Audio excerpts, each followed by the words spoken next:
I remember when I was 12, my parents and I, we took a tour at the Walt Disney Animation Studio in Orlando, and it was wonderful to actually see an animation studio, but however, it was apparent that the secrets that they have was definitely elusive to the outsider. Because here as a tourist, we were behind a plexiglass, so that plexiglass was pretty much like a solid metaphor for like that veil as mystery. But so flashing forward, I still wanted to learn animation, but just it was impossible at the moment, at the time, because in order to learn, you would have to go to out-of-state university or a private college or even overseas, and it was virtually impossible for me at the time. Earlier last year or so, that I started to take animation courses, and I'm telling you, I have seen so many online animation courses, but there was always still that veil of mystery. Flash forward to this year, I came across AMB's YouTube channel, AMB Real Animators Training, and I was blown away. I just couldn't believe, the knowledge that he was putting out there, the lectures that he was doing. It just pretty much ripped that veil of mystery off the face of the earth. And the thing that really sets his archive, his online lectures and stuff apart from everyone else is the basics. That's the one thing that a lot of the books, a lot of the online animation stuff lack, was the extreme basics, And when I started on that archive, I started understanding the spacing, the timing, the arcs, the slow in, the slow out. And with each exercise, it builds up on each other. And as a result, I start seeing, the arcs. I start understanding and timing things in my head. And it was just so fascinating. And because of that, it just helped revive, my lifelong desire of learning animation. And it just made me so happy that I'm able to pursue and to dream of becoming an animator. So thank you. So, are you going to join the library?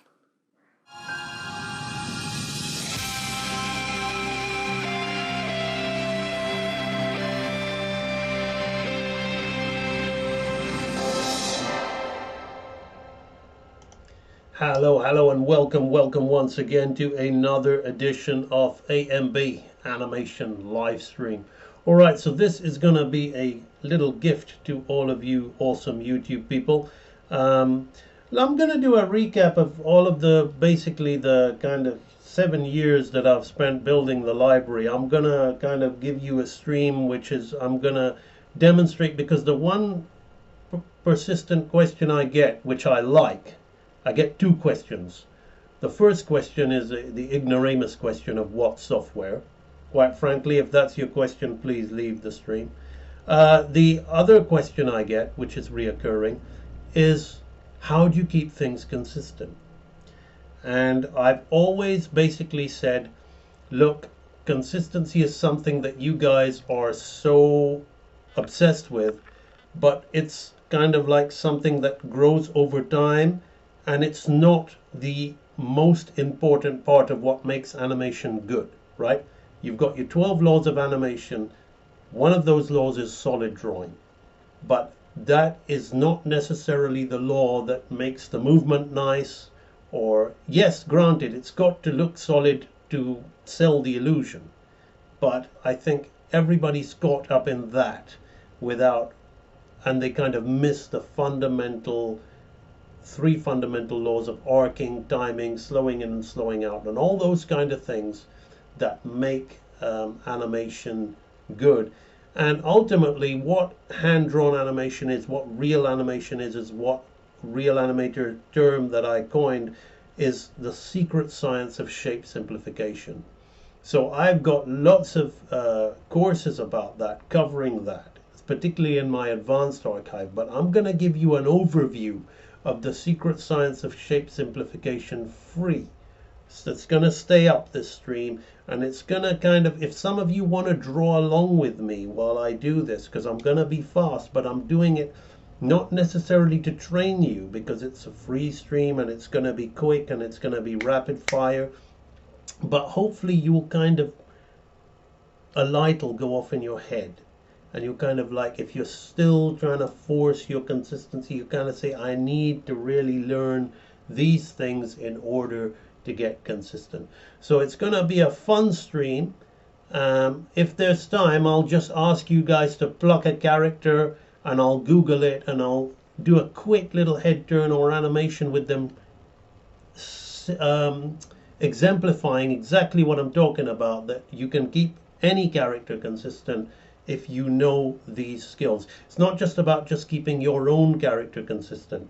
It's about your ability to keep any character consistent, which is what a great hand-drawn animator can do. It can draw anything, you can draw all things. Of course, there's a time where you've got to learn the model, you've got to go through it to get it perfect, but even from the get-go, you can kind of get there, which is what I'll do with these quick scribble drawings. So before we jump in and have some fun talking about how to keep things consistent, I'm gonna look at the chat and feel free to ask me questions. This is not a training stream, this is a YouTube live stream, so it's an edutainment stream, so feel free to ask me questions and I'll glance at the chat and I can glance back and forth and interact with you guys while I'm doing this, right? Any question doesn't have to relate completely with what we're doing. It can, you know, ideally it should be art or animation related. Sometimes I'll give you workout tips if you're looking to stay fit at your desk or something, but let's try to stay on a little bit within the parameters of the live stream. So we've got the lovely Hervonia Baker, we've got Cameron Allen Davidson Black, Fanamatics, Dylan Draws, good to see Dylan, I'll destroy you all, draws on the stream. Patch Tunes, the up and coming animator of the future. Silver Sun and Silver Scribbles, you're all up and coming animators of the future, actually. You already are animators of the future, so there you go. Right, okay, let's change the scene now. Let's hold on my mic. Will AI ever completely replace animators, by the way? Okay, let me quickly go on to this. You know what? I love what AI is doing, and I don't apologize it. It's replacing trash. I'm not going to mince my words. It's replacing trash. People, if some of you, like, you grew up in a time where people in the animation industry, in my opinion, most of them, see, I was in the industry when we drew, when artists were in the industry, not operators, right? Animation industry became a factory. Factory get replaced by machines. So people pushing mouses around, selecting shapes from the library, learning a few little timing tricks. They can't draw, they can't animate, they should be replaced.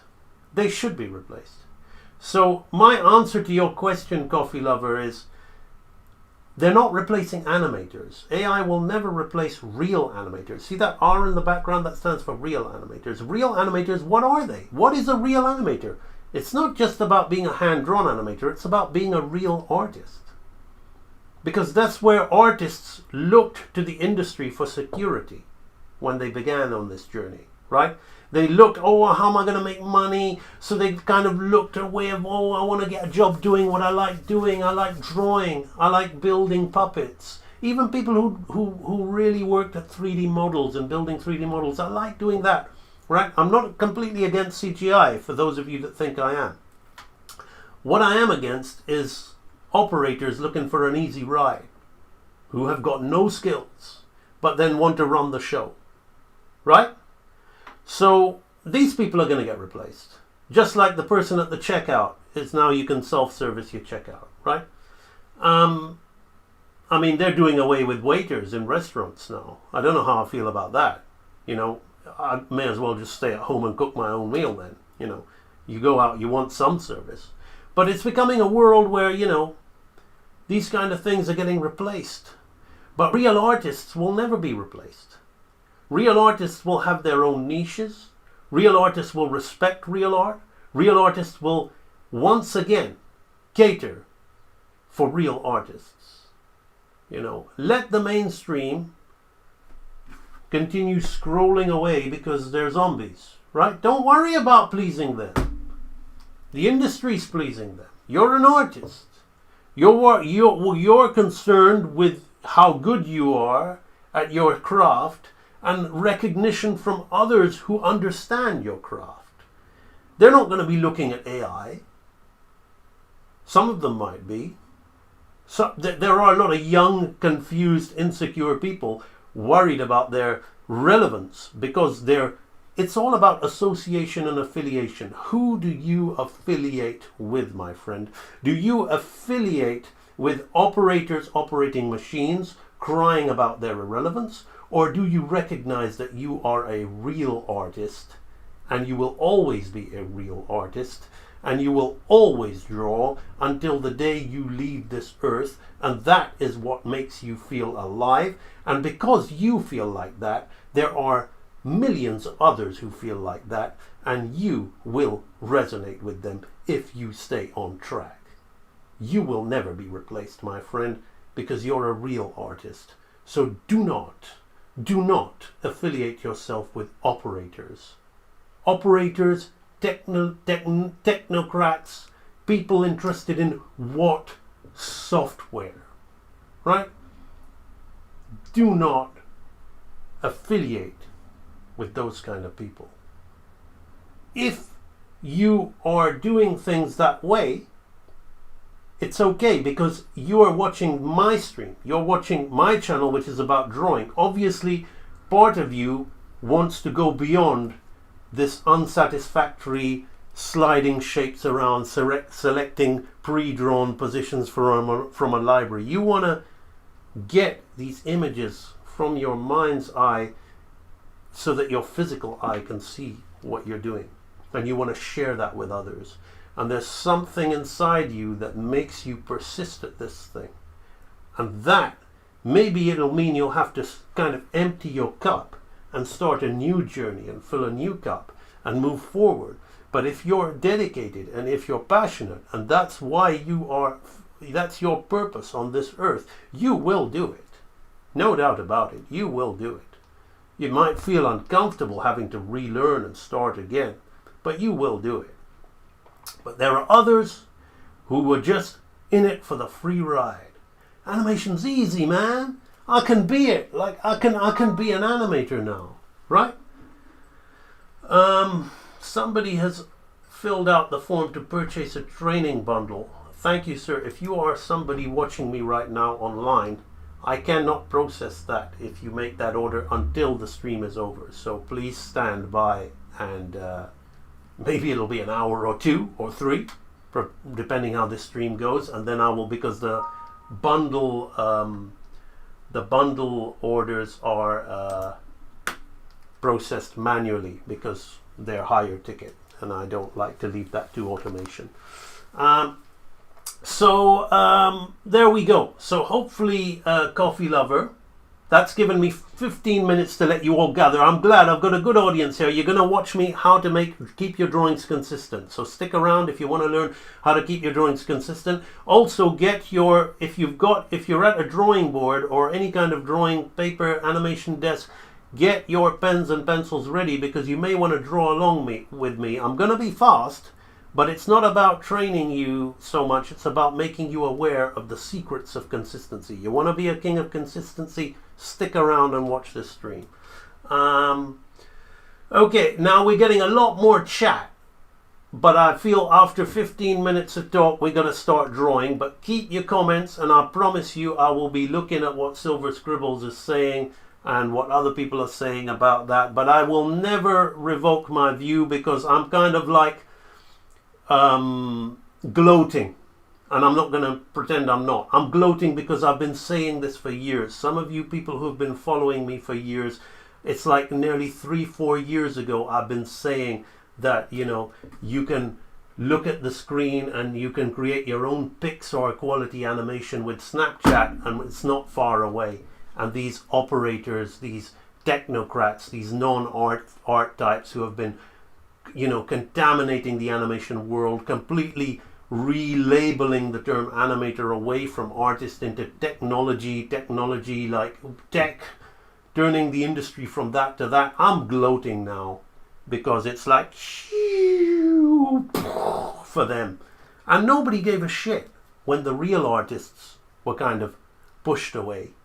Like, nobody was turning their social media pages green or black, or having a cross with a say no to AI, because there's a certain level of like disrespect for real artists amongst the masses. They just expect to parasite and leech of your work, right?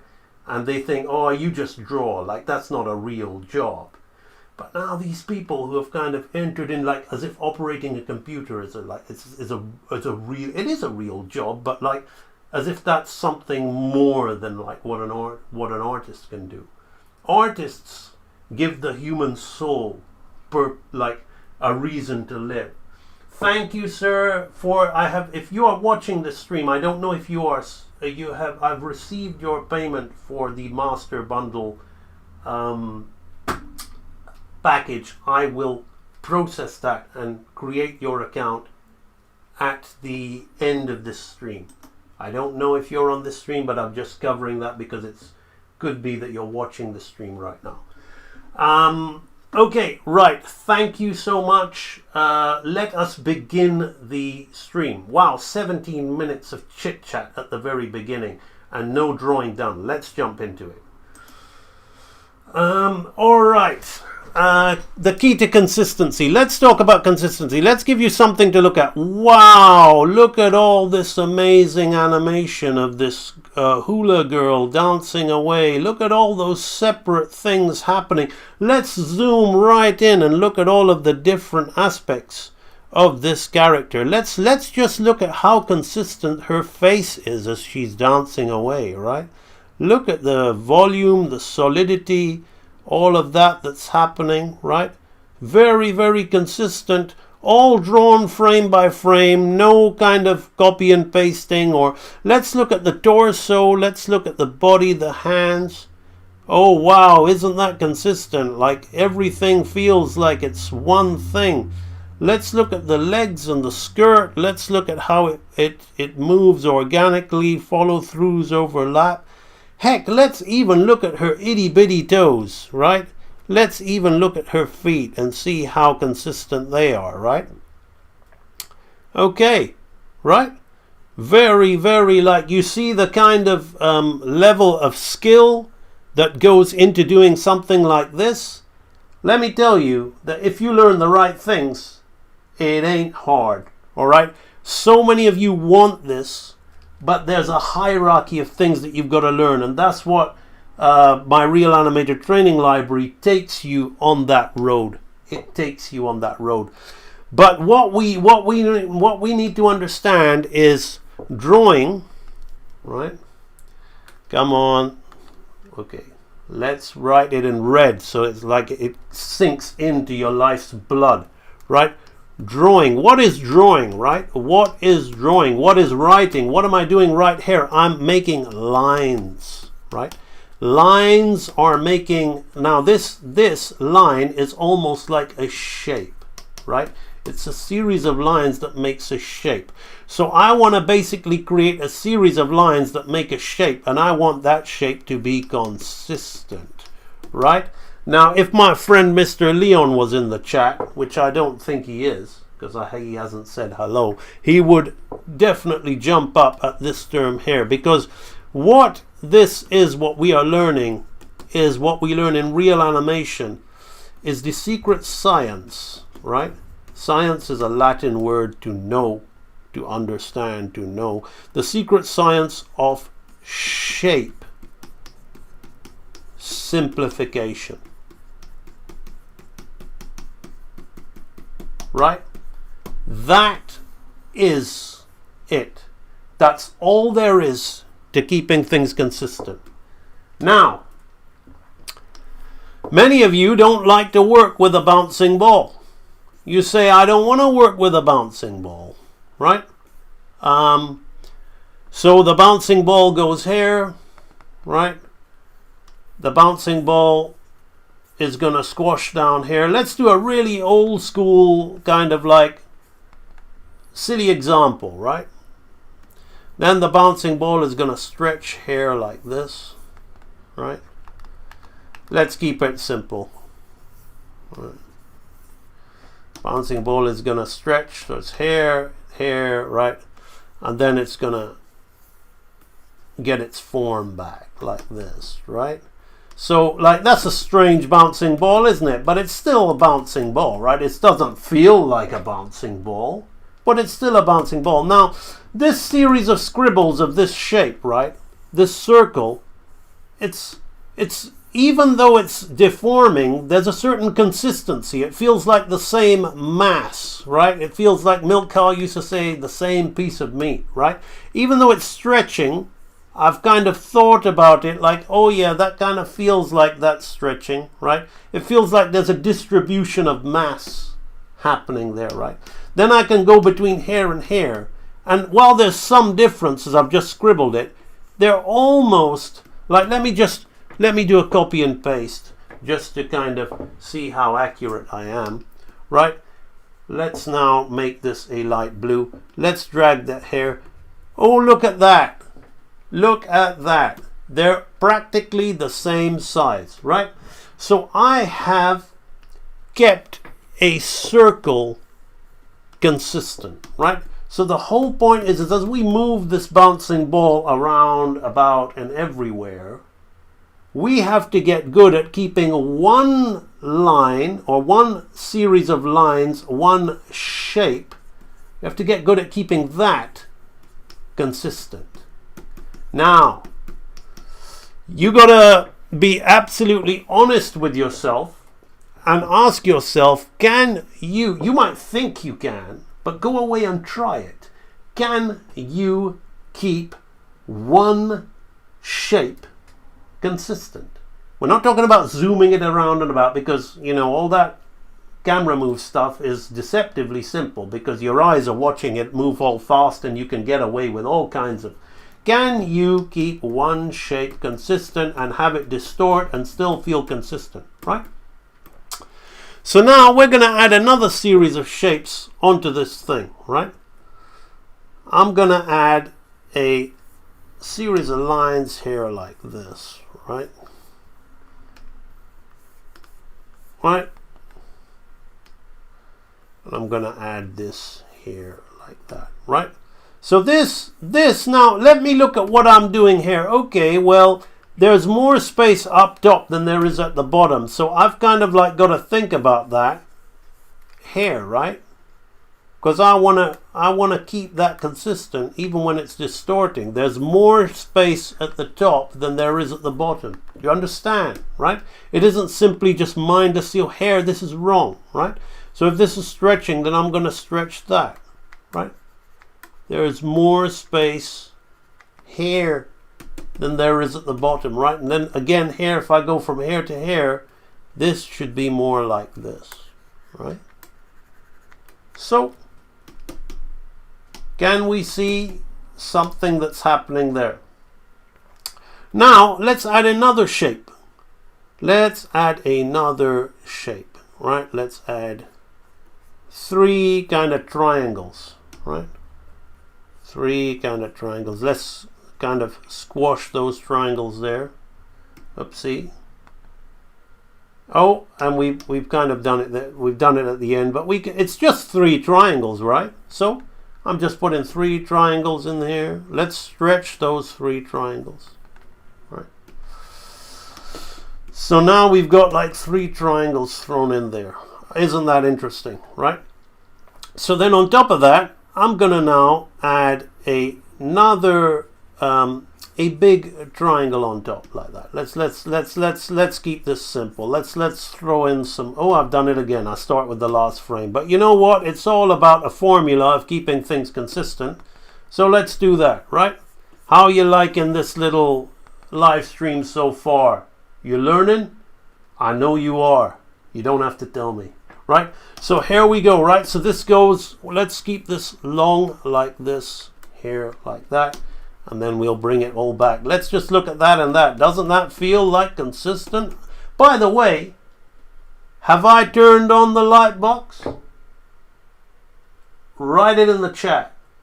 Did I use the light box? Except for when I started with the first shape, it was, as I've been building all these shapes, have I even been thinking about the light box? Yes or no?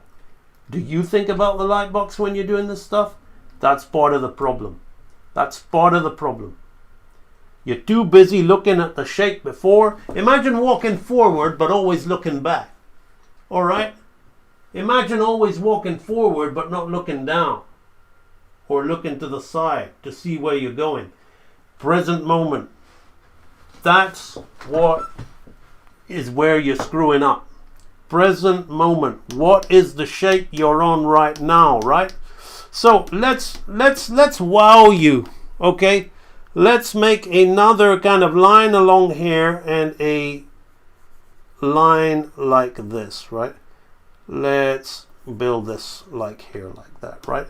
Now it's gonna be super distorted here, so it's gonna be strange with the kind of character that we're doing, but we're gonna make it work. We'll bring this together tonight, or today, or whatever time frame you're in, right? So let's do something like that, right? Let's do something like that, right? So we've got this. Now I'm gonna do something extra special. I'm gonna add some shapes, right?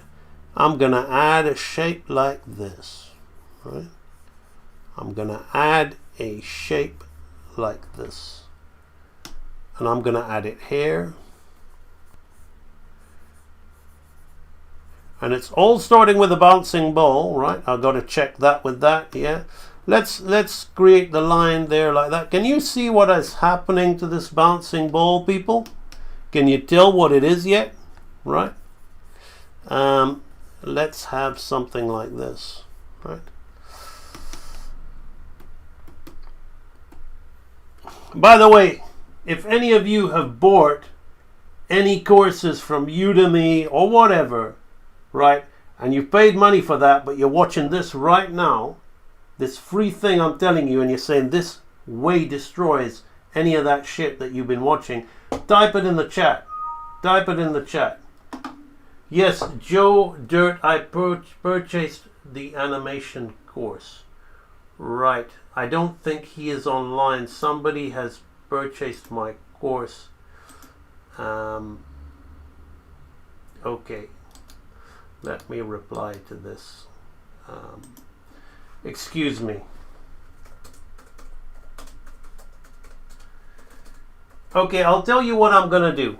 I'm going to assign this person into the library and stand by. What I will do is I will play some animation videos for you while this is going on, just so I can reassure this person that he hasn't worried about his course. It's a fair amount of money. So let's do that. So let me find something for you guys to watch. Let's do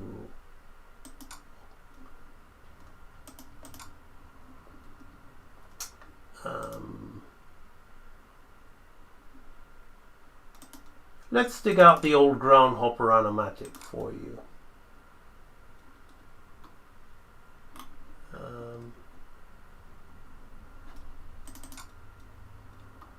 Is it here? No.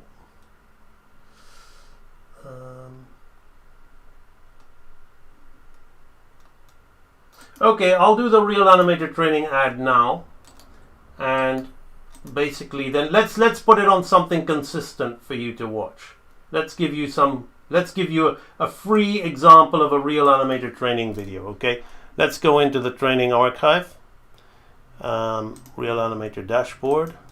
All right, let's give you some more consistency. Okay, so you guys are going to watch some real animator training right now. So you're getting really good value. Okay, let's go into the advanced animation course and let's give you something consistent. Okay, so let's talk about 360 head rotation solid drawing.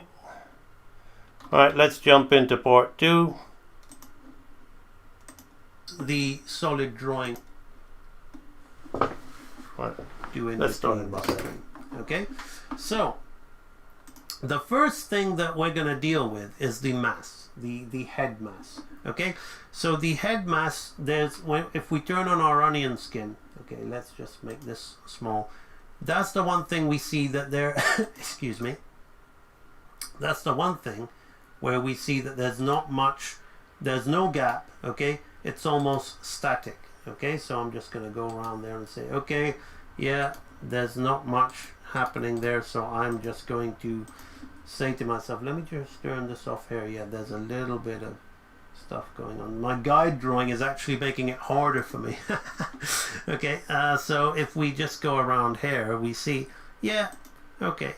Now here, if we look, they're starting to taper off. Okay, they're starting to separate, so we can see a gap in between. So if I look at my guide drawing, there's a reason why, and I will find out. I have chosen to put this like this, okay, instead. Probably because we're still dealing with the occipital portion of the skull, so I'll talk about that later. So I have not halved that, okay. So as I said, everything is going to be halved, but I have chosen not to halve. If we look between this gap of negative space here, okay, I have chosen not to halve that, and I will explain to you why I have chosen not to do that as we get round to it, because let me first map everything out. So we go around here and we say, okay, this is the sphere of the face. Let's just say, okay, for argument's sake, if you're working this out on your own, let us just half that for now and see why I won't half it. Let's do it that way. So this way you will learn more the theory behind it. So at the moment I'm going against my guide drawing and I'm halving it there. Okay.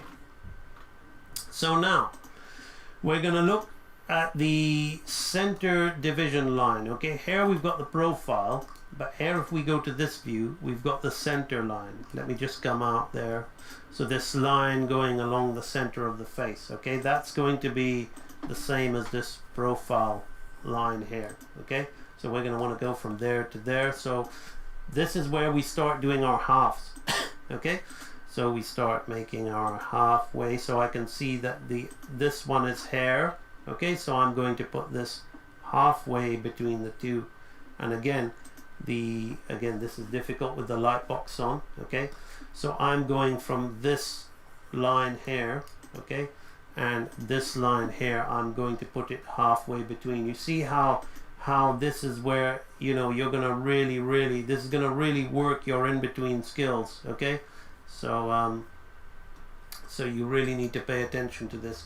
So this is coming half. So if I turn that off, you can see how this is kind of happening, how we're cheating that face into dimension, giving us some perspective in there like that. Okay, right, so then what I'm then going to have to think about, okay, if we look at this, okay, which is the outer line, okay, which we used as the half line here, but then we look at this jaw line of this. If I turn on my onion skin, I will use the jaw line and this line to determine, okay, well, that's where I'm gonna put my half line in here. Okay, and this half line, okay, that I've put here, which you'll see, isn't this great information, by the way? Okay, sorry, I just had to say that. Right, so this half line that you put in there, what that's going to then tell me, okay, is remember this construction method where we had this whole section here?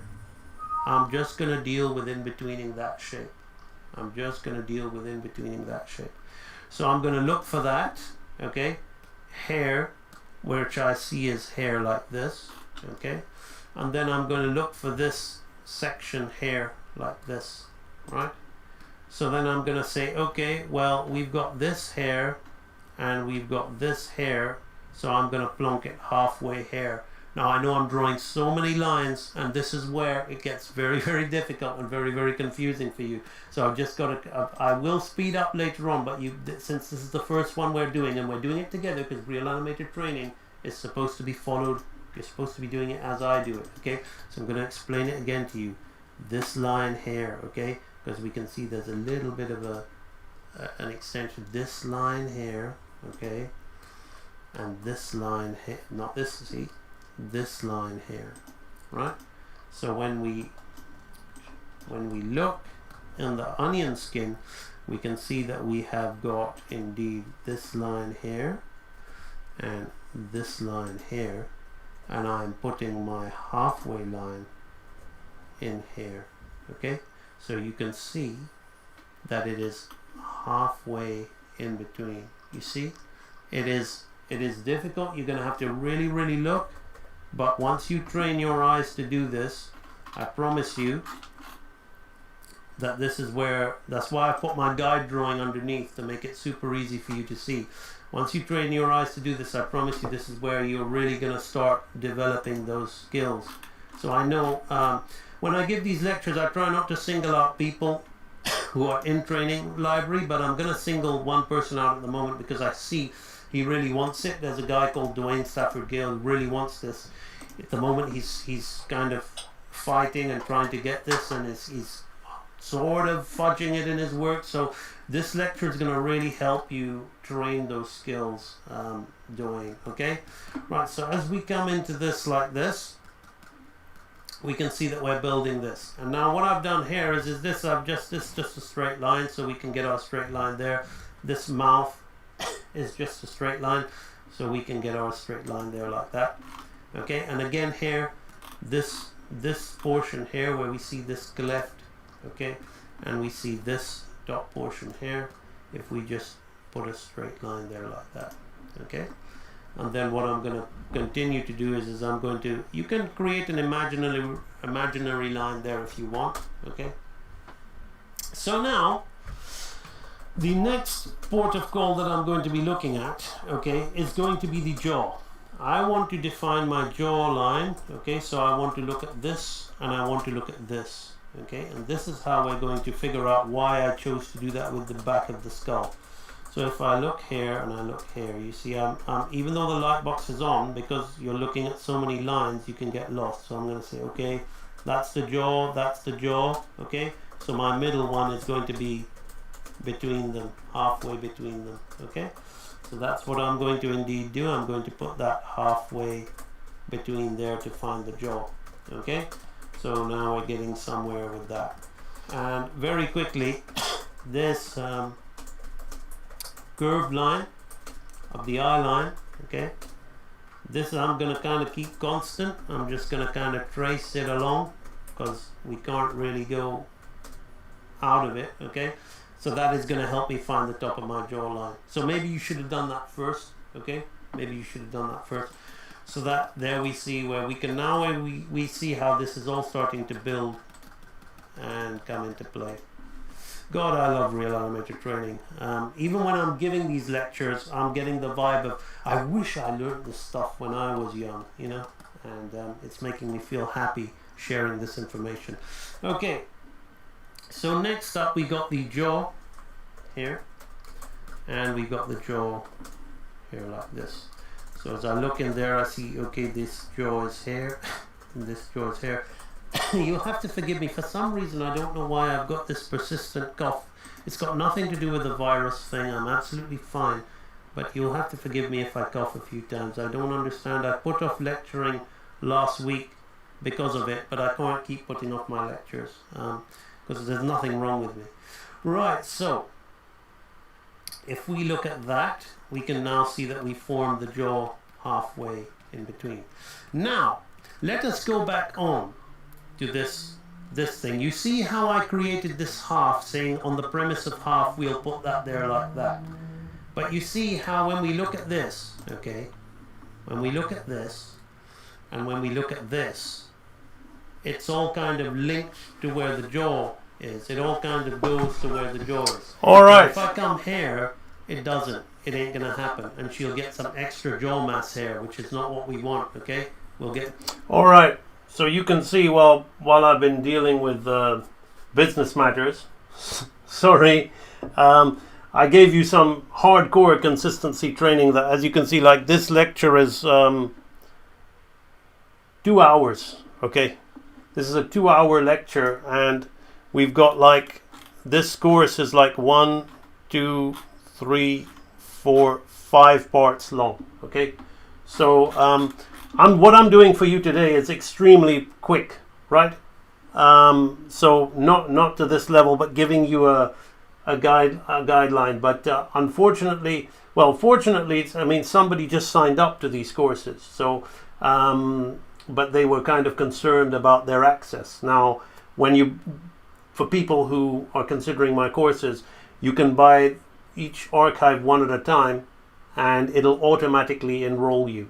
But when you deal with the bundles, when you buy the bundles, because, you know, as an element of trust with you guys, because it's a lump sum, I handle those personally myself. I create your account personally and handle those myself. Now, he should have received an email explaining to him that there'll be a time gap, but I guess he was a little bit worried, and he's sending me emails while I'm live streaming, and it just better to get it done so I can focus on the live stream. So awesome. So thank you. That is all sorted out now. Let us continue with what we were doing, right? So just to recap, we were building this bouncing ball, and we were creating shapes. Now you can see from that little video that I was showing you how this face that I'm building is almost resembling that super detailed face that you were following me step by step doing. Okay, let's continue, right? So I'm gonna create a shape here like that, right? And then it's gone back there, right? So we've now got some consistency going on with the ball, which is now looking very much more like a skull, right?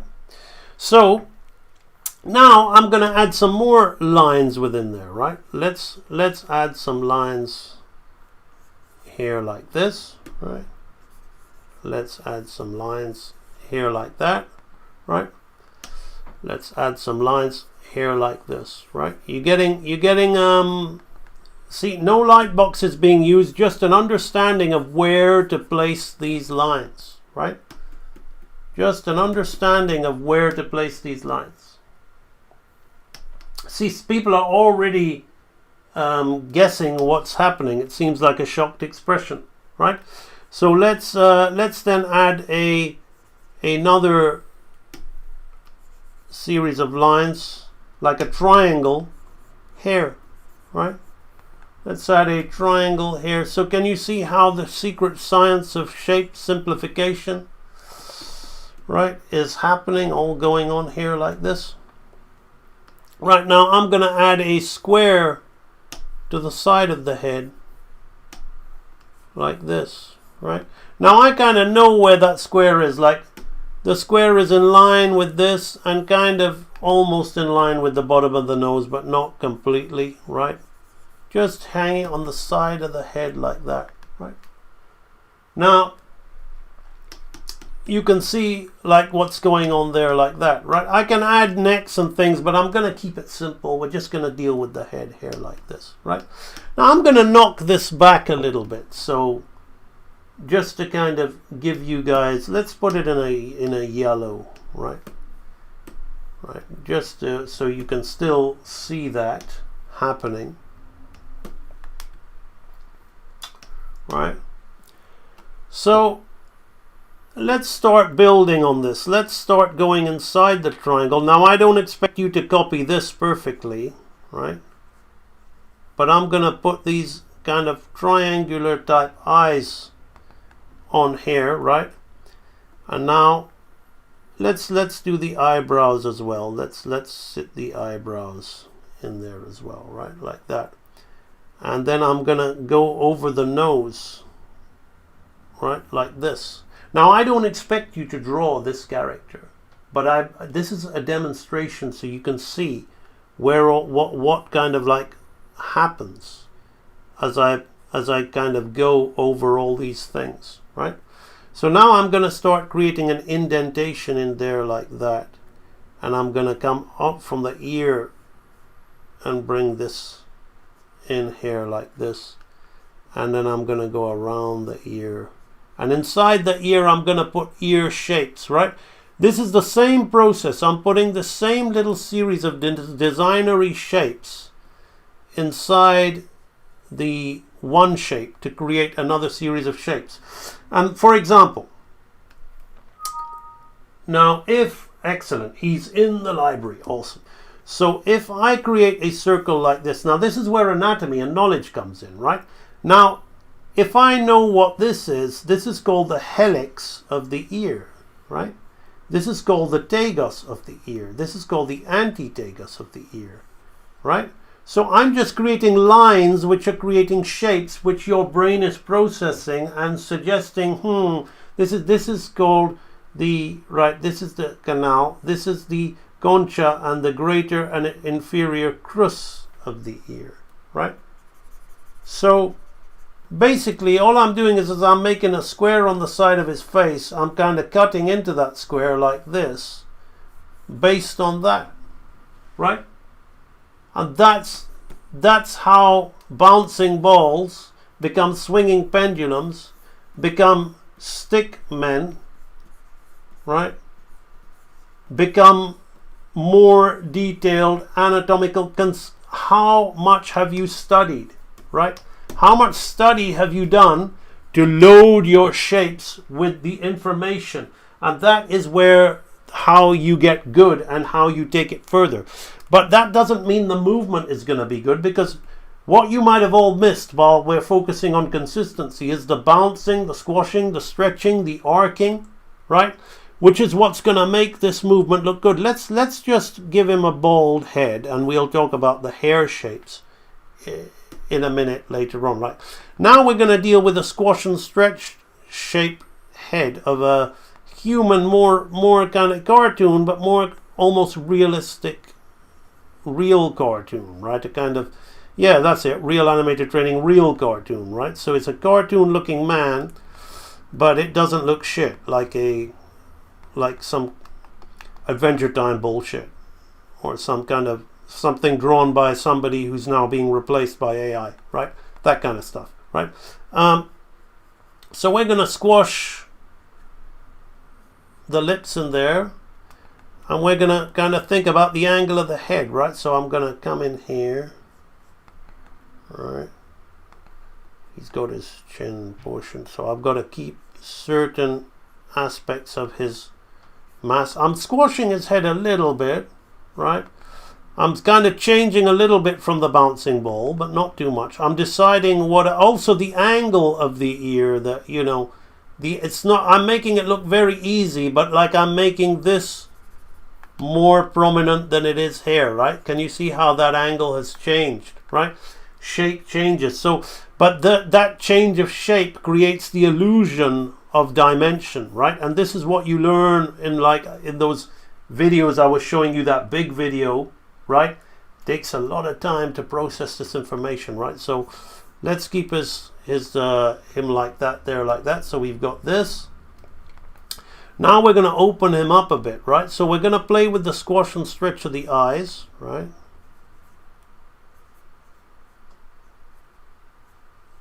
Again, knowing like I'm playing with that diamond shaped eye. So you can see his eyebrows would not be as high as that. We got to kind of go kind of within, and I'm going to stretch the nose, right? Notice how as I'm stretching the nose, I'm pulling on the skin. Now again, somebody who just pulls body parts around and slides them around and doesn't draw, doesn't really understand that, right? So you're gonna, the art of squash and stretch is a law unto itself, and that's what makes the animation good, not the stiff consistency, because the stiff consistency is what sliding the shapes of the head around, what the software operators do, right? You're not a software operator, you're an artist, you draw, right? So all of this stuff I'm showing you is looking good because of the drawing aspect of it, right? So we're going over, we're really kind of stretching his head a little too much there, but let's keep it. Let's go with it, right? Probably would have to tone that down for the type of character that we're dealing with, but let's have it there like that, right? Okay, right. It's a little bit much, right? But it's only for one frame. Then we're gonna pull him. We're gonna pull it back. We're gonna pull him back onto model, right? Like this. And everything,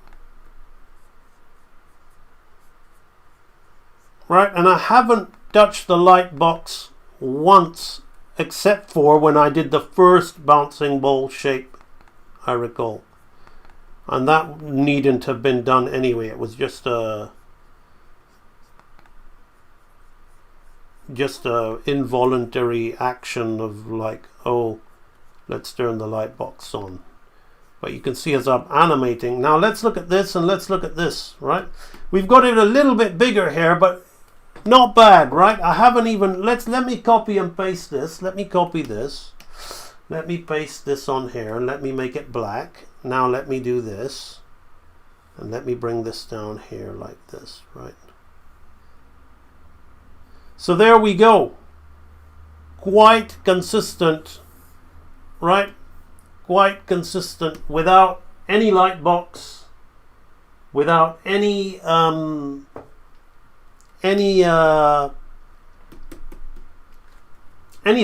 Just an understanding, not even like, you can call it construction. Yes, it is construction, but it is shape simplification. So I've illustrated to you the importance of being able to maintain one shape, a bouncing ball, a swinging pendulum. Then even when you divide that shape, is it divided in the middle? Is it divided 2/3 of the way down? I like doing this. We all immediately know who this is, right? So these are there's formula and there's skill to it, but you can't just get it like that.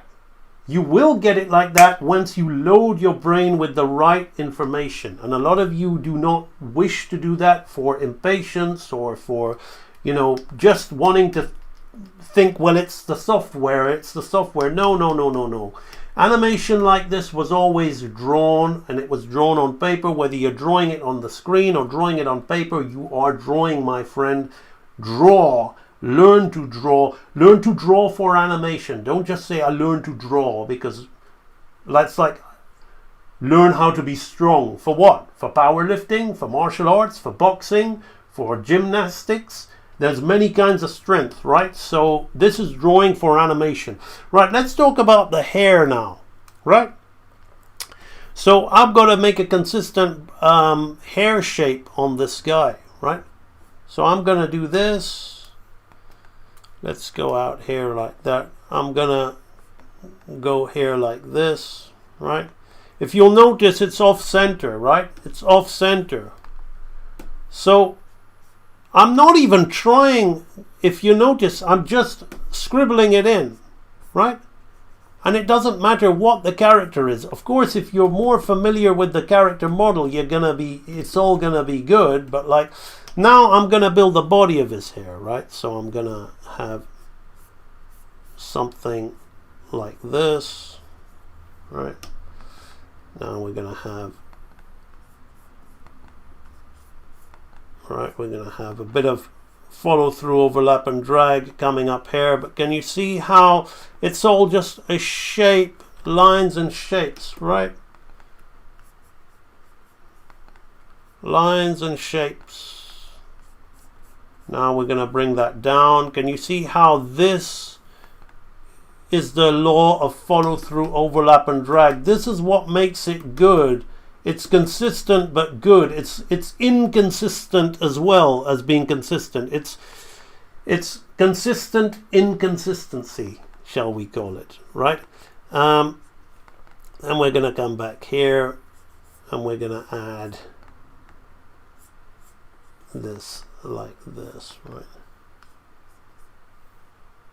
Bum, bum, bum, bum. There we go, right? Again, that's that. Done. Now, let us then start adding other parts to this hairstyle, right? Let's create a shape here, a line here like that, right? Let's do the same thing here. Let's bring it a little back on itself like this, right? Let's bring this one a little out on itself like this. So this triangle here is now becoming a wide triangle like this. This triangle here, can you see it's a shape simplification? Yes, I'm thinking of it as hair, but I'm actually thinking of it as shape, right? Right? So now I've got to think of those triangles again, right? So then this is going to be a small triangle again, right? Like this. Bum, bum, bum, bum, bum. Right? And then we're going to kind of settle it again, like just like that. Right? So we now have this, right?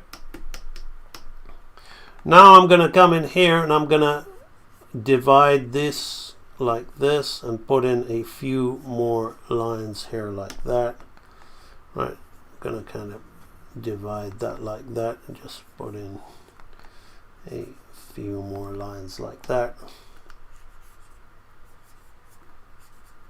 Can we now see?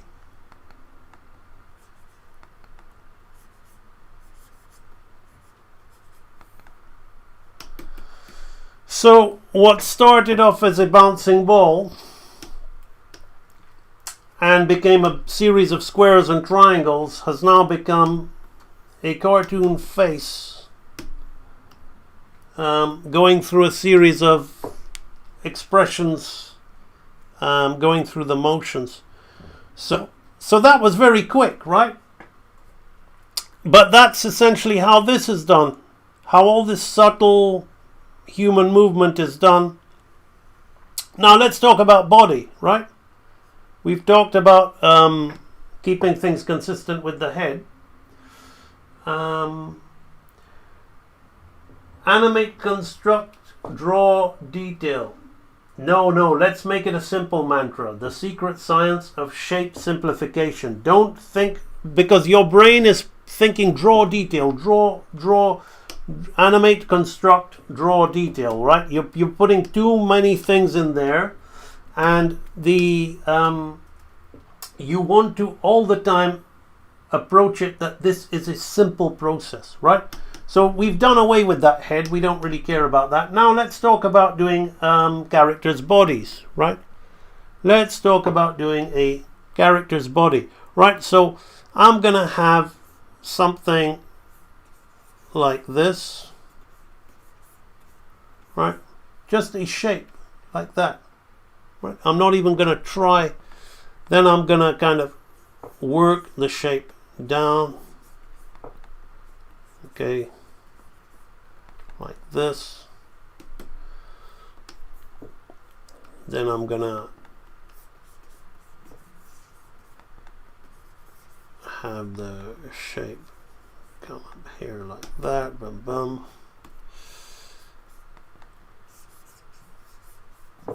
And this is just, I'm just playing, right? I'm just playing. I'm not looking at the light box. I'm not trying to do anything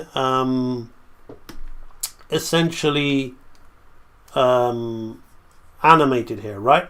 So now in there I'm gonna start to add shapes within shapes, right? I'm gonna put something like this. I'm gonna divide these things into kind of like two shapes, right? so I can kind of manage what's happening here, right? I'm going to divide this shape here like this, and then I'm gonna have this shape here like that, right? So we've got something like this, right?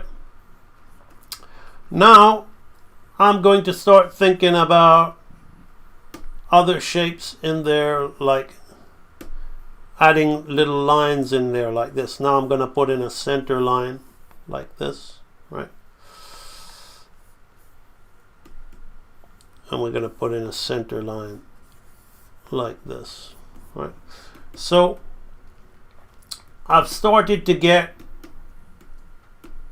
aspects. So obviously there's no center line here. I want this body in profile, right? So now I'm going to think about adding other little shapes in here like this, right? I'm kind of looking what I've got. I'm just making this up, but I want you to kind of see how this is all suddenly just starting to come together. Just I'm working something out, and I'm having consistency, right? And I'm got squash and stretch. You say the shape's getting bigger. Well, just watch what I'm going to do. Watch what happens, right? So let me now add a shape here like this, right? I'm gonna do something like this, right? And then I'm gonna do something like this, right? Just lines and shapes, right? And I'm gonna keep that there like that, right? Like that. I'm just making this up from the top of my mind, right? Right. So now I'm put something here like this. Put something here like this, right? And have it come like that, right? So what does it look like this body is doing at the moment, right? It already reminds me of a flour sack. Great comment, right? I'm going to talk about this in relation to the flour sack in a minute, right? So now, before I go further, I'm going to just create a little kind of shape in here like this. A little kind of shape in here like this. A shape like this. And a shape like this, right? Then I'm going to have a shape like this. So no light box, right? Just creating certain geographical parts of the body with shapes, right? Let's do it here. Let's do it here. Let's do it here. Let's do it here, right? Just like that, right? So that's enough. Let me yellow this in. Right. So I'm not doing super cartoony stuff. I'm doing it cartoony to a level, but not like bouncy, like constructy cartoony. We're keeping it kind of anatomical, right? So now I'm going to turn these into shapes. So I'm going to turn these into shapes, right?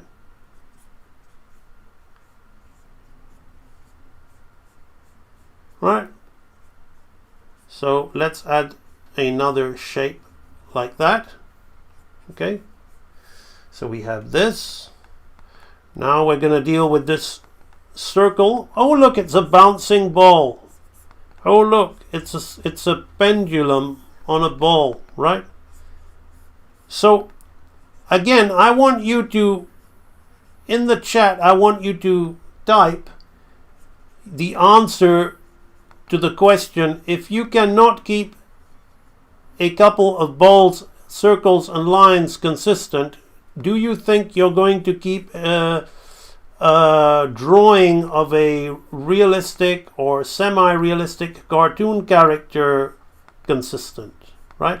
What do you think is going to happen if you try to do that? If you don't train yourself to keep simple lines and shapes consistent, what do you think is going to happen if you don't train yourself to do that, right? Do you really think it's going to work out, right? Yet some people spend their time thinking that it will, right? So now I will use the light box this once here because I want to, I'm relying on something being in a certain place, right? Now I can adjust my drawing for consistency because of that, right? I can adjust this construction ever so slightly, but not too much, right? Because she's resting her arm on something in case it isn't clear, right? So we have now got this line here like this. We have got this representing the hip. So all these shapes, right? All these shapes basically, oopsie, I forgot the other arm, which is going to be there, right? So then again, I'm just going to turn the light box on just to find that line. That's it. That's all I needed it for. I don't need it for that. That arguably is some form of consistency, but not for volume, right, and mass, right? I do not need it for volume and mass, right? So you can see just where this is going with the body, right? Bum, bum, bum. We're getting all kinds of consistency happening. I'll talk about the hands as well. I'll talk about keeping hands consistent as well. You can all follow along. So again, here I've got to, it doesn't matter anymore because she's left the chair. So again, I've got this shape here. I've got this shape here, right? I've got this shape here, and I've got to look at the pelvis shape, right? So we're going to, it's better to look at reference, but let's just, this is just a quick demonstration. So realistically, the mechanics of getting out of a chair would not really, this is like shitty animation because it's better to look at how somebody really gets out of a chair. I can fudge it from my imagination and people might think, oh, that's good, but it's not, you know. Always study the real movements if you want it to look more natural, if you're dealing with a more naturalistic figure, you know. Even if you don't have footage, get out of the chair yourself, feel your own body doing these things, and the animation will be better, right? I'm just making shit up, right? So here we can see, right? It's a little bit bigger there, but that's all right for the most part. There's squash and stretch, and the consistency and the turning is happening as we're getting out of the chair, right? Right? So we've got something like this now. And it's, you see, it's really not hard. We can go putting costumes on it. Let's put costumes on it, okay? Let's give her like a consistency. Let's make it Chun-Li from Street Fighter.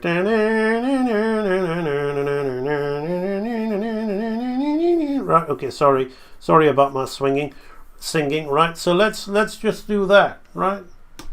Now, so we're just dealing with shapes again, right? Now these shapes, we can start putting little things in there to make it look less like a shape, right? We can put a pattern on there like that, right? So let's, right? But it's still all just shapes, right? It's still all just shapes. I'm just dealing with shapes. Okay, what, she's got this on her arm, right? Another shape, right? With 3 little dots in there, right? So once you get good at shape simplification, the thing that you guys think is so difficult, right? because you struggle, really, if you're honest, you struggle with drawing. You think you don't, and I'm not saying this to disempower you, I'm saying it to empower you, because I always say this: if I say something that makes you uncomfortable, ask yourself, are you interested in getting to where you want to be or defending where you presently are, right? What is your agenda, right? If you feel uncomfortable, ask yourself that question, right?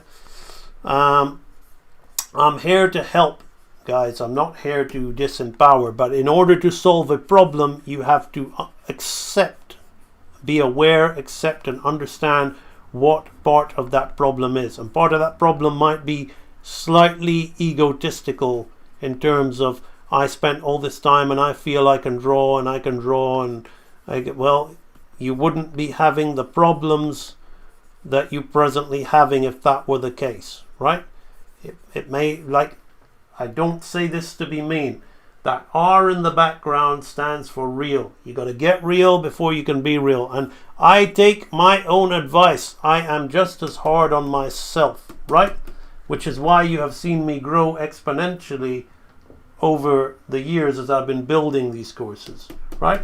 I already had the goods, already had 20 years of experience in the industry, but as I've been building these courses, I've been naturally taking on board my own advice, and it's also happened for me as well. So you can see the consistency in the costume is also there as well, right?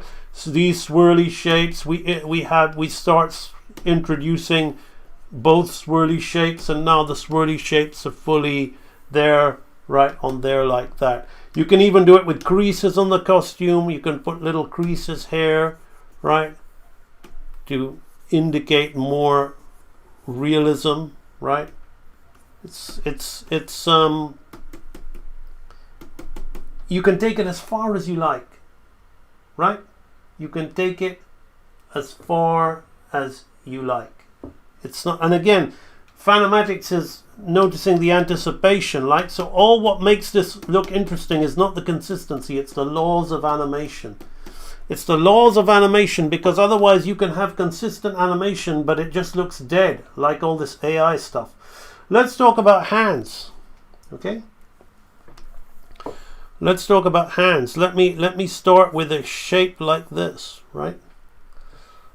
Right, then I'm gonna have the shape stretch a little bit, right? I'm just gonna follow an arc, right? Arcing is everything in animation, right? Then I'm gonna have it come like this, right? Right. Then we're gonna have it come here like that, so it's arcing in a circle. Bum, bum, bum, bum. Then we're gonna play with some anticipation like this. Bum, bum, bum, bum, bum. Right. Then we're gonna go like this, right? Bang. Right. So already you see, this is what's gonna make the animation good, and this is what you people don't understand who just want to say, I want to keep it solid. You think you know how to animate, as if the animation's the easy part. No.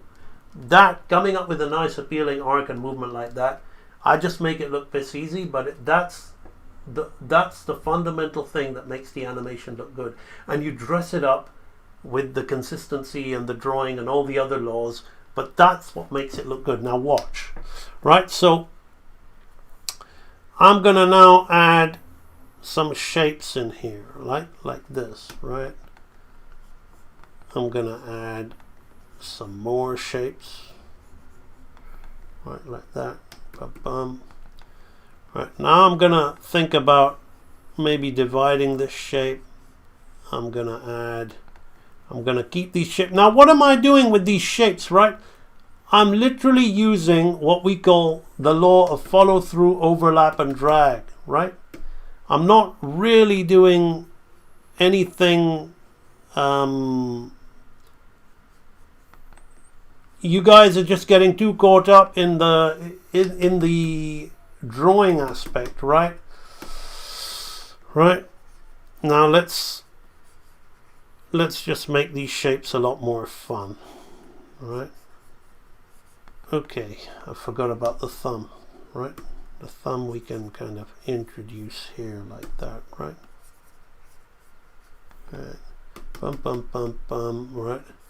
Let's bring the thumb back. See, they're all just shapes, right? Let's bring these, let's make it more martial arts like. Yeah, right. So you can already see that this is badass, right? You can already see that what it is, right? Just from these shapes. Boom. Right? Now we're going to start using a little bit of where we did all that anatomy study and all that to make these shapes interesting and good. So, and remember, you can't keep one bouncing ball straight. How are you going to do it with a series? Right? So I'm going to do something like this. Right?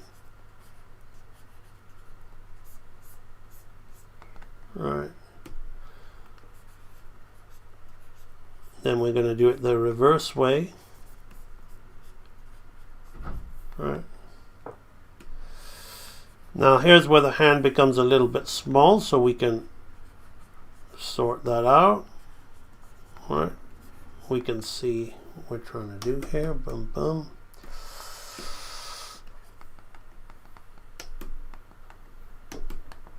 Oh man, this EK remote always causes me a little bit of headache.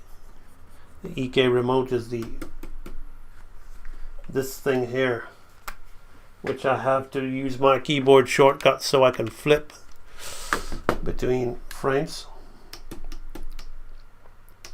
Okay.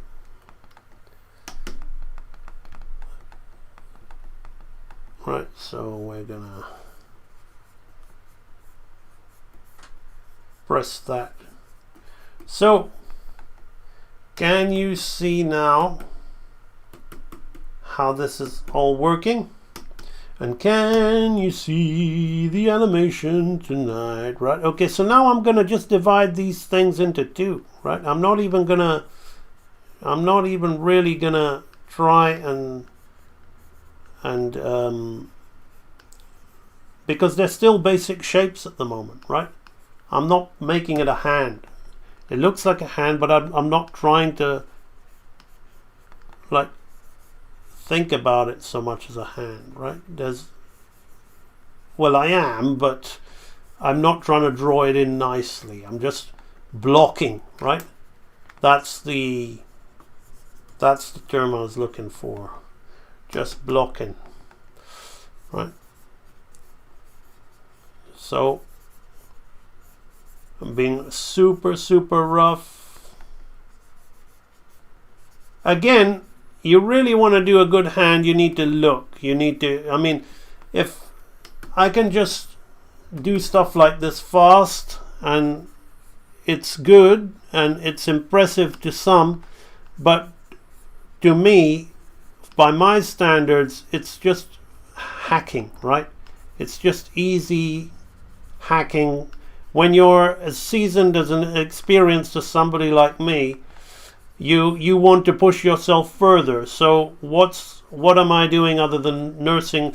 If I was on this live stream saying, look at this, it's so badass, and just leave and believing it myself, it is great, it is badass, it takes a lot of skill to do this, but your level of badassery has to increase as you get more badass.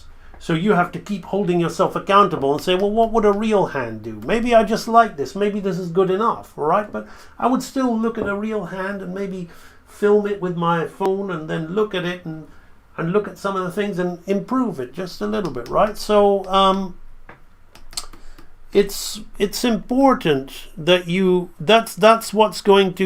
that's why we're doing this, right?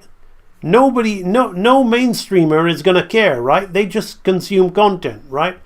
They basically consume content. They don't care if it's AI. Quite frankly, when Disney started making cheap sequels of their movies and farming out the animation to Japan or Korea or China or India to my mind, that was almost like AI anyway, because it's not about the AI, not about the fact that somebody's drawing it. You don't care about the quality anymore, and the audience doesn't care about the quality. So the only people that were caring about the quality were the actual artists that were creating the content, right? The audience can't tell the difference between a bargain bin Pocahontas 2 and the mainstream audience, right? I'm not talking about the artist types. But you can't really tell the difference. Otherwise, if they could, we wouldn't be where we are now. So they just don't care. They're more concerned about, if they don't want Snow White being remade, they're more concerned about how much they hate the actress and the color of her skin and the agenda pushing and the whatever. The mainstream are more concerned about that than the fact that this great piece of animation that opened the door for all animation films to be made is being pissed all over and insulted and just being discarded as if it's just nothing, as if it's irrelevant.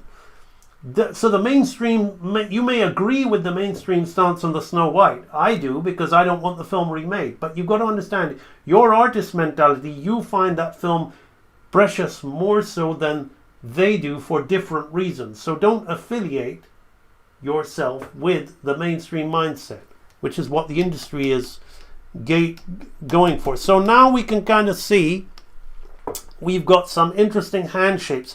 I'm going to draw a little bit on top of it so you can see where this, you can already see it's consistent, it's a hand, it's moving. But let's just be very quick so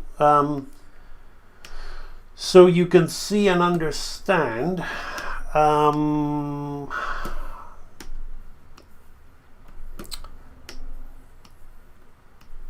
how drawing things in will work, right? So again, I'm gonna be extremely quick with it, right? And I'm gonna put more shapes on the end, right? So I'm going to put more shapes, so I'm adding more shapes which will create the illusion of detail, right? And I'm not spending time getting these fingers to look great because, I'm just illustrating a point. Now I'm going to add little flaps of skin, maybe a little bit of the knuckles, maybe a little bit of this line here like that, right? So that's that. Now we do the same thing, right? So we look at this and then we add the extra digit at the end, which is hardly moving, and we keep it consistent with the whole fingernail thing, right? We create a shape here, right? So it doesn't matter what it is you're drawing, you become a shape master. Real Animator training gives you the art of the secret science of shape simplification, which means that you can draw and animate anything that you so desire, providing you understand shape language, right? And that is done through understanding the laws of animation, but then also working your drawing levels. So here we're going to add a bit of squash and stretch to the finger, right? So we're going to kind of we're not going to straighten it, actually. We're going to do that. So now I'm going to think about selling this illusion with a bit of squash and stretch, right? The same with this part of the hand, the other side, the underside of the hand, right? So also a good trick for consistency is framing certain. So I'm framing the fingers in this kind of stepped pattern here, so that keeps them together like that. You also need to know how to distort these shapes to sell the angle, right, of what it is you're drawing. Here I can put a thing like this, right? Bum, bum, bum. So now here we want to focus on the anatomy of the hand. These particular, you can start putting all those other lines there, but these are the parts of the hand that that form the relief. So we want the knuckles, even on the underside of the palm side, right? If we want, we can start putting a few lines in there to following an arc like that to create the impression, right, of a hand, right? So I'm going to open that out a bit. Here I feel my shape is a bit off, right? So I can fix that, right? And you can feel the shape is off based on your ability to draw, right? People that say that drawing hands are difficult, no, that drawing hands are not difficult if you understand shape simplification. I can literally draw a hand in any position I want. I will still look at reference, because just because I can draw a hand in any position I want, it doesn't mean that that drawing is as informed as it could be, right? So I will not cop out, and I will. It's so easy to make reference of your hand nowadays. You film it with your phone. You can film your hand as you can film your hand doing anything you want and make drawings from it, right? So here I'm doing the angles of the fingernails, right? So can you see all these people thinking they're doing a shortcut by using software? I want you to type it in the chat. Look how fast I'm doing this. Do you really think that somebody using software can do something, even when I'm talking about 2D software, to this level? You know, give them all the time in the world. Without the knowledge, it will not flow, it will not have this appeal, and their hands will be limited by what the library of 2D hand shapes. So you got people all over the world with the wrong idea about animation, because the industry converted from art into technology, right? So, but there's the artist within you is wanting to draw this stuff, right?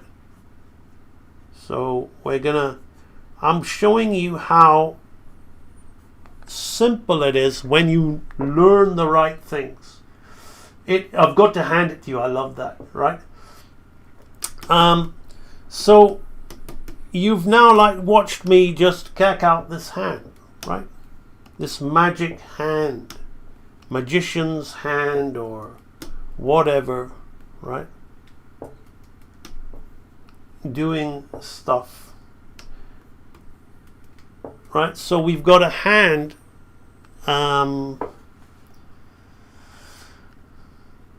Right? It needs in-betweening if we were going to take it further, but you can see how it's consistent. Very easy, very quick. Now, you can also add things to it, like, you know, you can create some kind of fire effect, right? And this will be using the law of follow-through, overlap, and drag, right? And you can create all this kind of thing, right? Right? All happening right within it. So that's where a lot of this, the way we dress things up, right? Right, so then this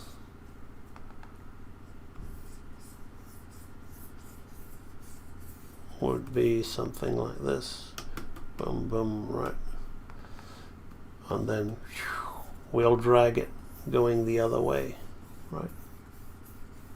Just easy follow through, overlap and drag stuff to dress things up, right? Boom, right? Now we've got some special effects, and then it'll start. If we want to go further, we can then have the fireball leave the hand in the next frame, but we're not going to do that. So that is the hand. Now you've all watched me do this amazing stuff with all these various body parts very easily and very quickly. We've done a face, a head, we've done a body, we've done hands, right? Let's go back to our friend here and talk about, like, a lot of people don't like to even spend time on this guy here. Now, some people like to teach this like it's, oh, we'll just put flour sack things on here, right? Real animator training doesn't do that, right? And you've got all those people doing shit animation looking in through the window at what I'm doing, going, that's not a flour sack, trying to pull shade on what I'm teaching. That's all right. They ain't half as good as me. They'll never be half as good as me. They ain't got the right mentality, and they're going to carry on defending their shit. Basically, I have created a system that is designed to help you, who subscribes to the Real Animator Training Library, get better. You really want to spend your life drawing shapes like this? Like that's the, you know, and saying that, look, that looks like a flour sack, right? Go on, draw the little seams in there, write flour on there, add a few, go on, knock yourself out. Now draw a person, pal. Now animate a person. Turn that into a person. Let's see how you do. Excuse me while I laugh and gloat, right? So let me show you the way I do it, right? I take the concept of the flour sack, but I'm not so much interested in saying it's a flour sack. I like to say he's got little arms and little legs. You want to call him a dead chicken? Call him a dead chicken, all right?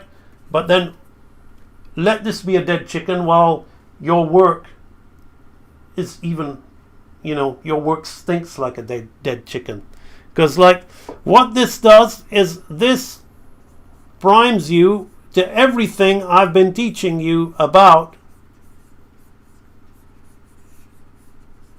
Real Animator Training, right? The legs are going to be slightly different here, right? Like this. It's like he's wearing Aladdin pants, right? So inside there we have a little man in a sumo suit, right? We have a little man in a sumo suit. And we start to add little anatomical aspects to that man in the sumo suit in the intermediate archive, which helps you get better at posing when you can't draw very well, right? If you can't draw anatomy and you can't draw very well, one thing you can draw is a simple shape. Excuse me. A simple shape like this. That was me making fun of the people trying to animate with their flour sacks, right? So what my flour sack teaches you is about hip and shoulder, center line, upper and lower torso, and we just hang the arms and legs off there and we join them together like that, right? We join them together with a chest and we join them together like that, right? And then we have, that's what my flour sack teaches you. And you basically end up animating this guy doing all kinds of cool things, right? So let's say that we want to have his torso this way, but his legs this way, right? So we're going to have his butt here, right? But then his chest is going to be turning here, right? And his arm is going to be there like that. So there's going to be an awesome twist in this guy, right? And you're going to be having fun with this, because it's basically, let's make that clearer, that's that angle, right? Because it's basically how you're going to learn how to get appealing poses with this shape. And then that will eventually, I mean, a real human body can't turn 180 degrees around like that, but that's essentially now look, watch me draw this human skeleton here like this, right? So that's essentially,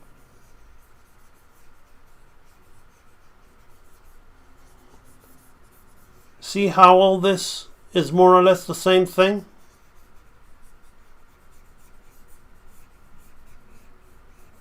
Right? It's essentially the same aspect. We got the hips there, we want the shoulders like that, so I need to adjust. Actually the shoulders were right the first time. So now I can turn this into great appealing poses, right? Let's get a little bit of the butt there. All right.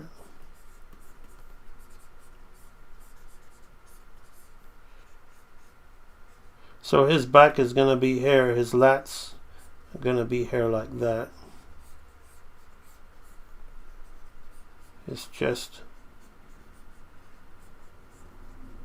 Then his other chest is going to, and then his head can be front on.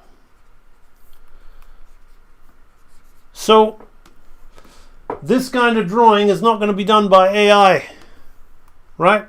Because AI will only copy the stiff, you know, what the digital painters are trying to do, you know, the finished, gradiented, you know, let's put a lot of hundreds and thousands of lines of hair like this, and millions of hair strands like this, and lots of shines with lots of gradients in the shines, you know. Let's then have 100,000 eyelashes on the eye. Like that's all that that's just dressing up a turd, right? I'm not calling anime bad drawing. Anime is amazing drawing, but I'm talking about the trend of beginners just wanting to just draw heads and use digital coloring tools to shade all this, right? You know, it's stiff. It's not really artsy. It doesn't really convey much. What you like about the anime move, maybe some of you might like an illustration like that. I like it too, okay? But you like it when it does all that amazing movement, right? So in order to do the amazing movement, your drawings need to have moving quality to it. Need to, you know, this you can do a drawing like this and put an anime character on top of it. And then you're going to see the magic happen. You're going to see the magic happen again. This animation is amazing, but it doesn't look rotoscoped, right? If AI was going to do something like this, they may get it to look like a Disney character, but it would feel rotoscoped. It would feel uncanny. It would feel rotoscoped. It won't have... This is done purely from observation and cartooning and exaggeration, and however you look at it, you know that it's hand-drawn. And it doesn't look like it's got a filter on it. It'll never look like it's got a filter on it. So you guys are very safe when you're doing... Oh, my program crashed. Oh well. It was so good, it was too much for the animation program. Right, now what I'm going to do is I'm going to come into the chat. I'm going to come into the chat, but I'm going to ask you guys to suggest a character. I'm going to ask you guys to suggest a character for me to Google and do a quick animation of.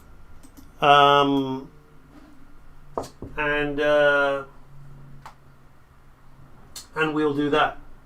If you're liking the stream, by the way, and you want to say thank you to me, there's a donate link in the description.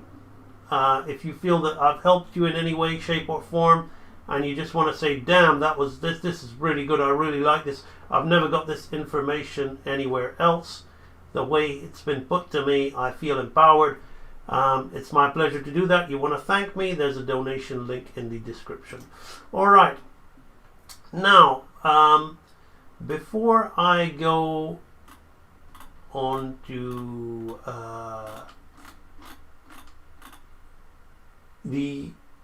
you suggesting a character, let's read some of your comments and answer some of your questions. Silver Scribbles, there's a professional animator I'm looking into contacting for one of my projects which hasn't been fully fleshed out. I know the obvious answer is to flesh it out more and get to that stage, but I'm wondering if I should contact him now and tell him about the project, and can he work on it? Is he ready? Well, your instinct is correct. Have something that people can look at.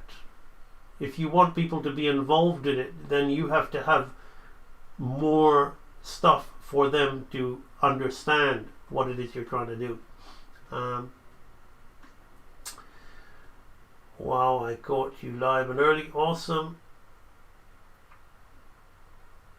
I don't intend the answer to hit hard, Coffee Lover. I intend it to I heard somebody explain it like this on a podcast, and they said, imagine if you were comfortable in bed and you were sleeping and somebody came in with a flashlight and woke you up and kind of like shined the bright light. You would hate that person for a little while, or maybe forever in some cases, because you're just happy being comfortable and you're happy sleeping. But then after you wake up and you've seen the light and you kind of feel like empowered and everything suddenly starts to come clear to you after this bright blinding light has hit you, you suddenly are able to move towards the direction that you want to move towards. So when things hit hard, perhaps it's just because, sometimes you can get blinded by the light in terms of the truth and the value of the information. So if the things I say hit you hard, but you know in your gut that that's the right thing for you to do, then I would say that it's likened to that. If it hits you hard and it makes you feel miserable and you just hate me and you want to move on, then thank you, I've done my best. I didn't intend any ill will. It's all to kind of share my knowledge with you guys. Brittany Goddard, awesome. Oh, I'm happy if I've cheered you up. It's 37 too late to start from the very beginning. It's never too late to start from the very beginning. 37, you're gonna be my age in 10 years time, Muhammad. So, my friend, you think you can't achieve anything in 10 years?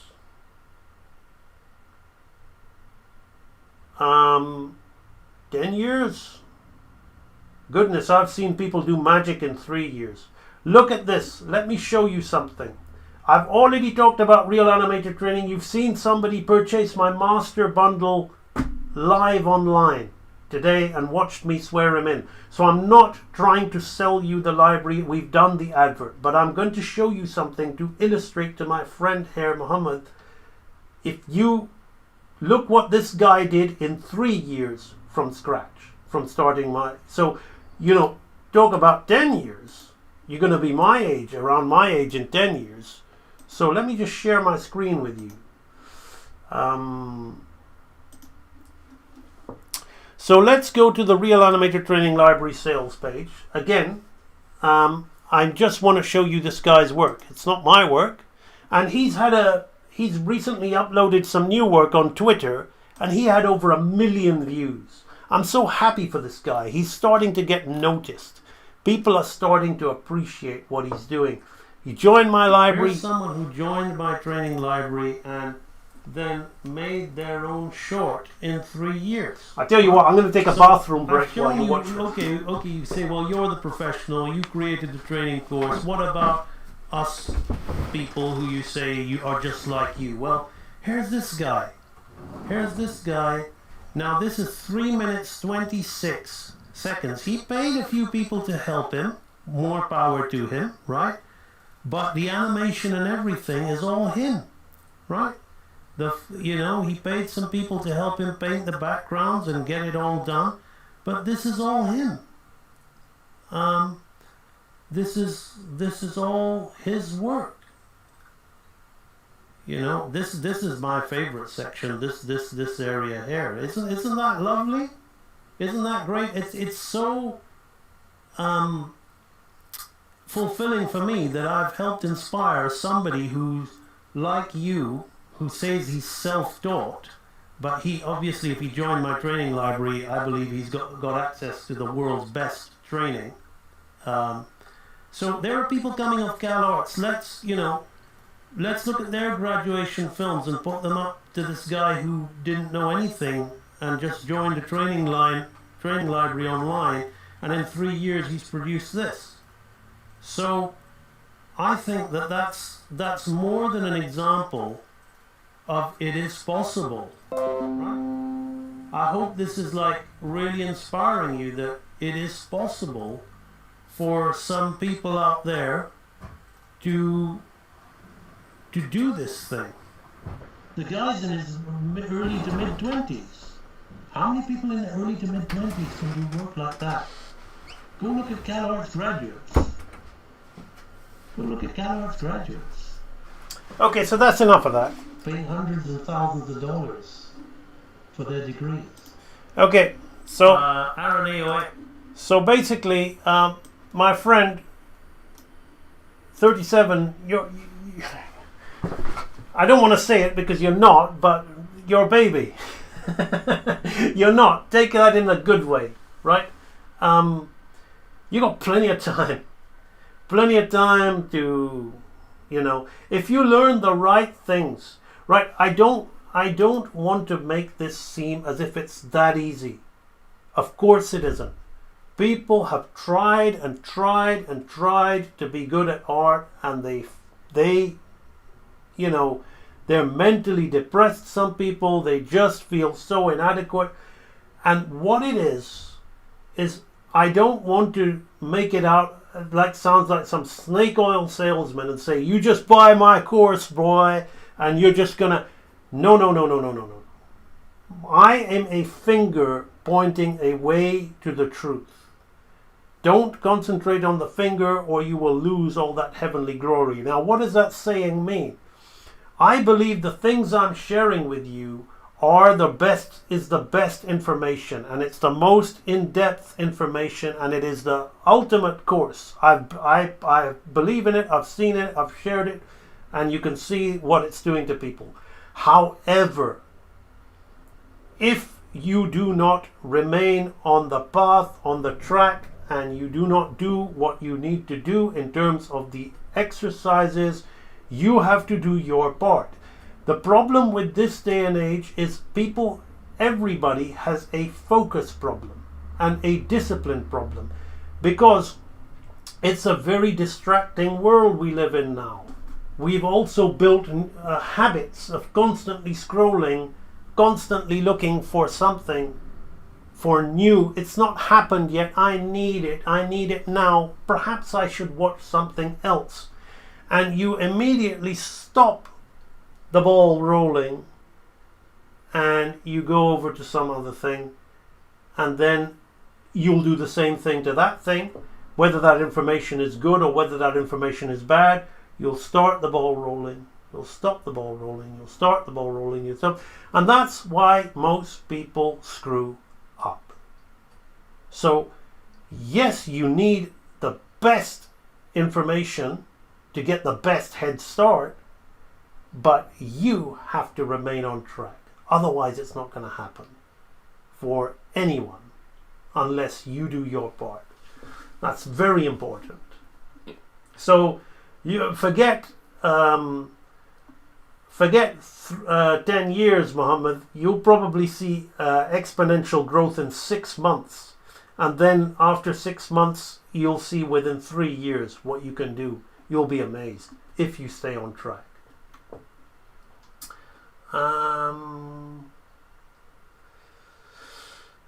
I've seen people joke about Milk Carl's head swaggle. What are your thoughts on the... Well, when people joke about something, it's often because they're insecurity. Everybody recognizes Milk Carl to be the greatest animator alive. Maybe some people don't, but everybody who's anybody, most of the names that come up, it's Milk Carl. And a lot of insecure little shits just can't take it, so they want to put someone down, right? They want to say, oh, that repetitive head swaggle. I would take Milk Carl's head swaggle over any piece of dirt shit, typical Pixar. This is the Pixar, like the little eye darts. Oh my God. Eye darts, one eyebrow up, the little roll of the hands, the effeminate looking man, the effeminate male gestures, all the time like this, and then the outrage, the heavy breathing, the hand on the chest. And they want to make fun of Milk Carl? Please. Don't even speak to me. Don't even look at me. Those people Those people that want to joke about Milk Call's head swaggle, as far as I'm concerned, I don't even want to have a conversation with them. Go carry on looking at your turd in the commode. That is the generic animation acting of today. What makes me laugh is on LinkedIn I see so many CGI animators posting the live action reference that they have filmed of themselves and then they've animated the character, and I'm thinking, okay, so you're a living human being trying to get some emotion, but why have you suddenly turned into a cartoon character and you're filming yourself doing this? Is that how you have a conversation in the real world? Are you really feeling the character? Let's count how many bloody CGI, Pixar, DreamWorks, Blue Sky characters all do that same little skit. Are you really feeling the emotion of that character? Milk Call's just one animator. He's one actor. Every actor has a right to their own little thing. Tom Cruise probably has his own little thing. Dustin Hoffman probably has his own little thing. Jimmy Stewart had his own little thing. They have every right as an actor to have their own little thing to put in their characters. But I'm sorry, all this modern animation, what are you going to do? What are you going to do? All this, bobbing a head hair, a little bit of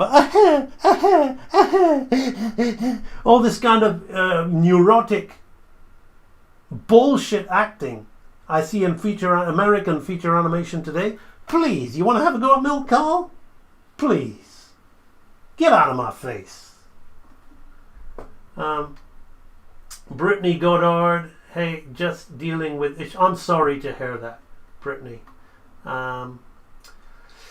Yeah, from real nothing. In fact, beginning from real nothing is better because you're not contaminated with prior knowledge. There's a lot of people that don't want to empty their cup. There's a wise saying, there's a Buddhist term of like a master who felt he had reached enlightenment. He went to the high mountains to seek out this great master. Master, I'm enlightened. I just need your final bit of information. The master says, sit down, my son, and I will pour us some tea. So he gets the cups and he's waiting for the information from this master. The master starts pouring the tea. The tea starts overflowing.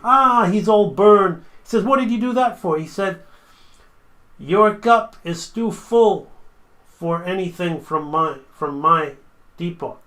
I've got nothing to give you. So the point being, a lot of people bring a lot of baggage, a lot of bad habits when they start something new, right?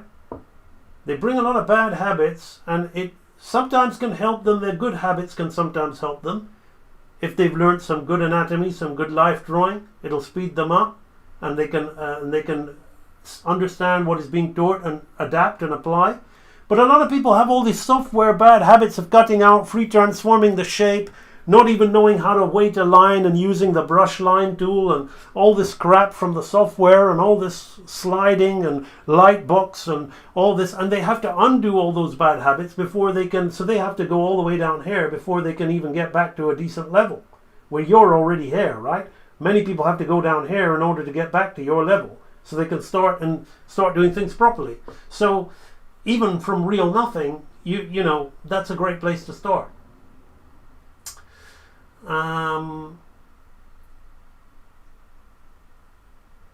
Yeah, I mean, physical is different. I mean, a 60-year-old guy can take up boxing and martial arts. Like, I used to train people in martial arts. People used to come in their 50s and 60s to learn martial arts. Now, they ain't ever going to be like some super fit fighter, but they can still start. They can still learn. They can still do something. But physically, yes, there could be. But when it's expressing art, if you have unfortunate to have an unsteady hand problem, maybe, but if your faculties are all intact, doesn't matter what age you are in terms of that, you're going to be good. And 37, my friend, 37 is you know, you're just getting started.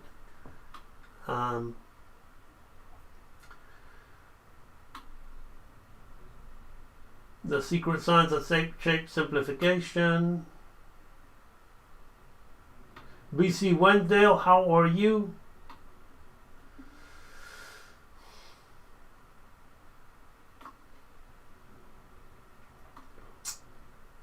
people want me to animate a Who fucking full model first, and it all wobbles. Well, you can animate that. I recently read through a rare interview with Mark Davis. Awesome.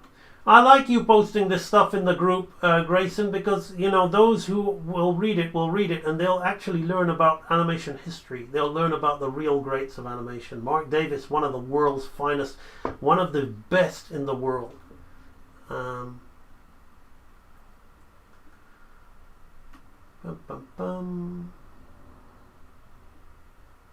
Why not just warm up every time with ball bounces? Because it'll come to the stage when you don't need to. Maybe you could do ball bounces, but ball bounces are different. Like the basic bouncing ball is to teach you timing. What you saw me doing here is I adapted the bouncing ball and turned it into a human movement. But even when I did that with my head, it's just a circle, right? It's all up and down, side to side. It's all these kind of things. My hands are moving in circles, but if you just do bouncing balls of basic exercises just to warm up, you got to explore and experiment with the ball. It doesn't happen that people have become desensitized by contemporary mainstream cartooning. Exactly. Well, I mean, they have, but we're living in a great transitional time, Grayson. Maybe the people who have been desensitized are now going to be forced, because of AI, and they've got to draw, they're going to be forced to learn the right things. Awesome, Mute Midori. Glad to see you on my live stream. Mute Midori has been following me for years, and sometimes she appears and sometimes she doesn't, probably due to time differences, but you are not forgotten. Glad to see you on my live stream.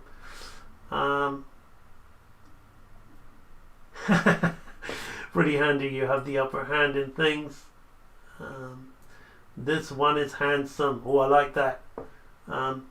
You could do traditional animation with the cabinet. Well, yes indeed, but she builds plush dolls now, I think.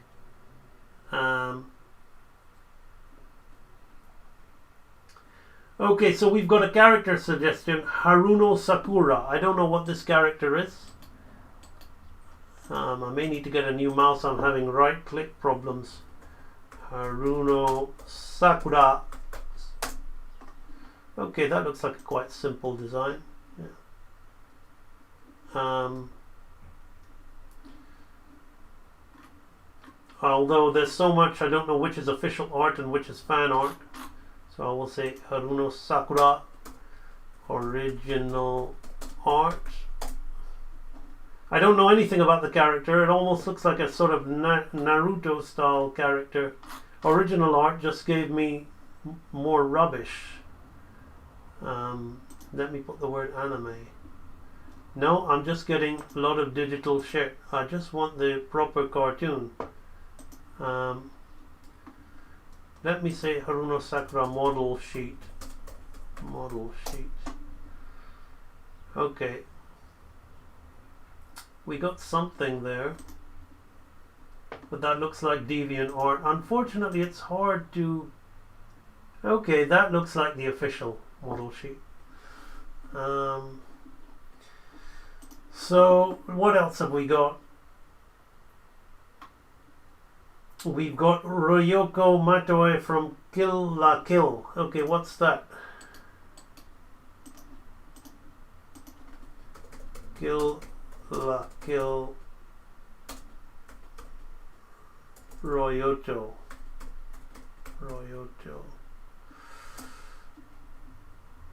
Oh, Ryuko, sorry. Okay, that's an easy, fun drawing. It looks a bit less... I don't like the design as much as I like the previous one. It looks a bit too more like it could transition into software stuff. What about Chun-Li or M. Bison? God, I am M. Bison. I might have to leave soon. I'm sorry to hear that. Rusty Rebels is here. Your last live stream inspired me to watch Ralph Bakshi's Lord of the Rings. Awesome. My pleasure, Brie Brie. Professor Ludwig von Drake. Now he is awesome. He's very cartoony. But since we've not been doing cartoony characters, I'm gonna go for probably the more something more anime or whatever. And of course, Disney is my default kind of mold. So I want to break away from that because I want to illustrate the point that you can do anything. Frilled Mayfly is here. Awesome, working on her picture book. Alfred Hitchcock was amazing. I'm going to head off. Okay, see you, BC Wednesdale. Okay, let's do this. Let's do Haruno Sakura. I'm going to download some images. Save image as. Let's save that image in a location that I know I'm going to find it.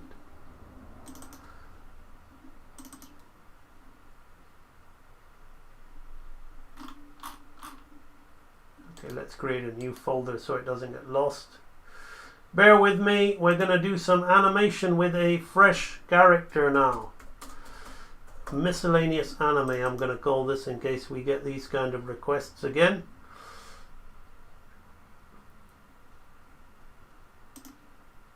Let's do something, let's do two pieces of animation. Let's do some with the body, and let's do some with the head.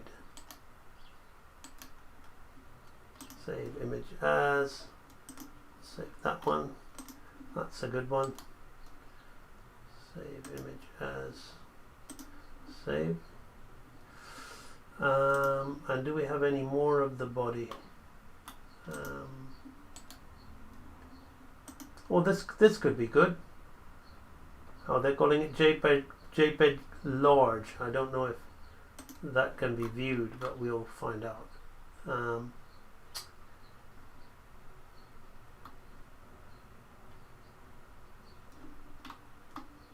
I don't know if this. Okay, we've got a more head angles. Okay, the JPEG large is not turning up, and I don't have much of the body or the kind of poses she does. Okay, this is a colored in one. Okay, save image, save.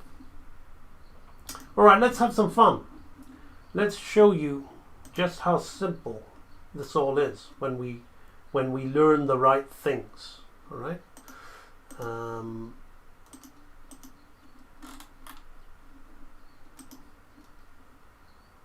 Okay, so Haruno Sakura from,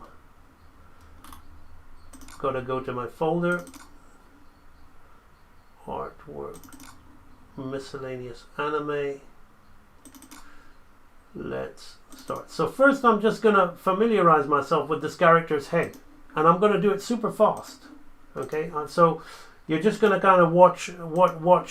It's gonna be a watch me draw while I just talk. Anything, right? Basically, when you watch me build the face from the start, okay, here's a way to teach you better, right?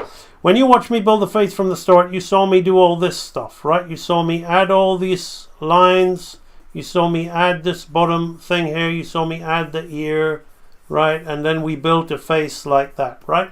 This kind of thing is the secret to all humanoid faces. So when I look at this character, I'm still going to be applying all of that, but it's going to be hidden. Right? It's going to be hidden. So if we look here, I'm going to start with this and I'm going to see, okay, well, her eye line is kind of like, technically you could put it halfway through, but I'm going to kind of divide it into three, right? So I can see that her eye lines, it's like 1.5 eye widths apart, right? And I'm going to find my center line there, and the nose is going to be kind of hair, right? And then this is where the mouth is going to be, right? Then the eyebrows are going to sit on all that, and then we're going to have a division line in line with this eye, which is going to come and it's going to create the hair model around her face, right? Like this. And then we're going to have, in line with that, we're going to have the hair coming all off the back.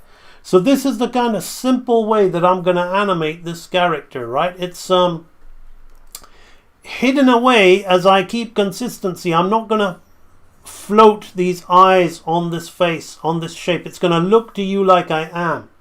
But inside my mind's eye is all that hidden stuff. I'm going to be thinking about the cheekbone, the nose fitting in there, the mouth, the jaw coming. I'm going to be thinking about all this kind of stuff, right? Which is going to be put into my drawing, right? To make it. So you've had a look at how it's done. You have a look at how it's done. And now you're going to watch me execute fast without showing you the construction and all that stuff. So let's start animating this character, all right? Let's have the head. Let's begin with the head in a profile, right? So she's going to be looking down here like this. Now again, I'm not really going to be, I'm going to be looking at some of the poses on this model sheet. So, but I'm going to be also adopting that mentality, what I showed you just a few moments ago, into animating this character doing a kind of head turn. I'm going to move it. Let's move it right here, like that, right? So, okay. So now we're going to add another frame, right? And I'm not going to use the light box, right? Because I want you to kind of see. So I'm going to have her looking up now, right? So she's going to be looking up here.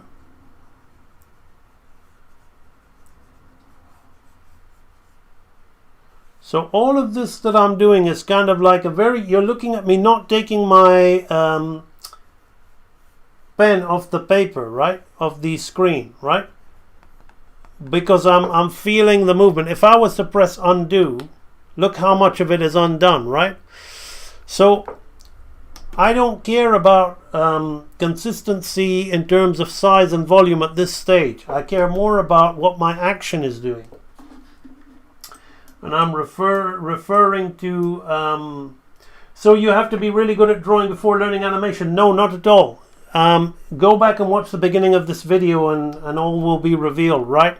This is, you're watching the end result. I told you, you have to be good at understanding that drawings are made up of lines. Lines are combined makes shapes. You have to be really good at the secret science of shape simplification.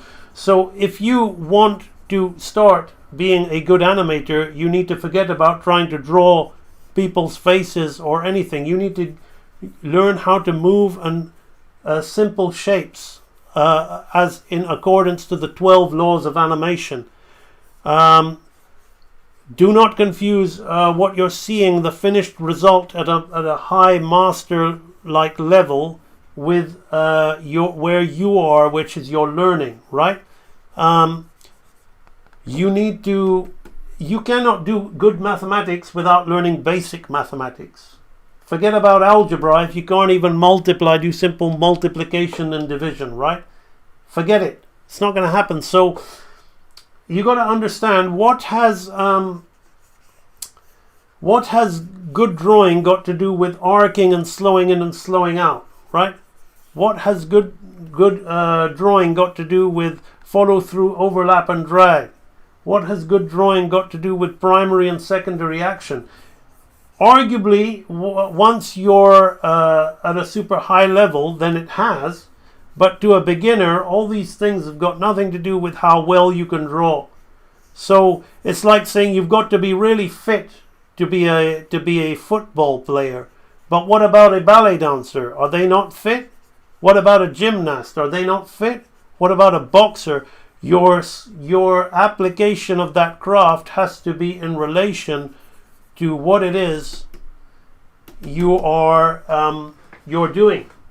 So when you watch a live stream like this, you watch a master doing things effortlessly while speaking to you, And yes, I am really good at drawing, and yes, that does come into play with producing great finished animation, but I didn't begin like this.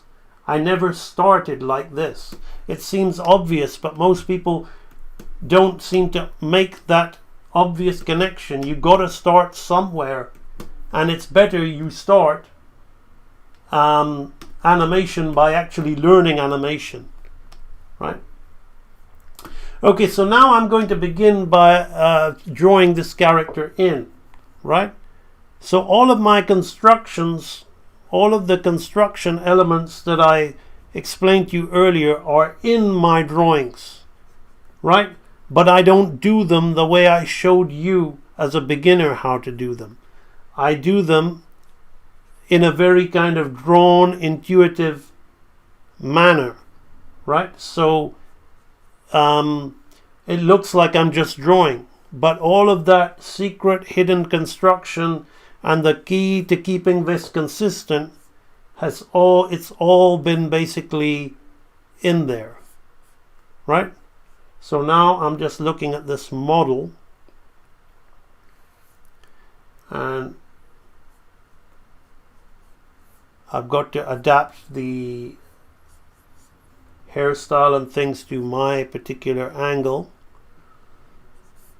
So as I progress over my initial scribbles, and that's, make no mistake, that's what they were, you will see me tightening up the consistency of the character, right? So let me lose that initial scribble. So I have got something like this, right? Let's just consolidate the shape, right? I'm consolidating this shape. I've left out this bit of the ear. The ear should really be fully drawn in there. So remember, what is it I told you about ears? It's quite easy if you understand the anatomy of an ear. And that's another thing. When people want to think I want to draw and animate anime, so I must be good at drawing anime. No, because when you draw anime on your own, you're just copying anime heads and anime faces. If you want to do anime well, then you need to focus on the body of the character, the anatomy. Arguably, this should be like this. So let me change this. I'm gonna get rid of that line. I'm gonna get rid of that line. Let's make this more interesting. Like, let's show her chin. Right.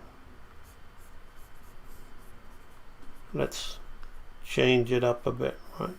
Let's have something like that. Right.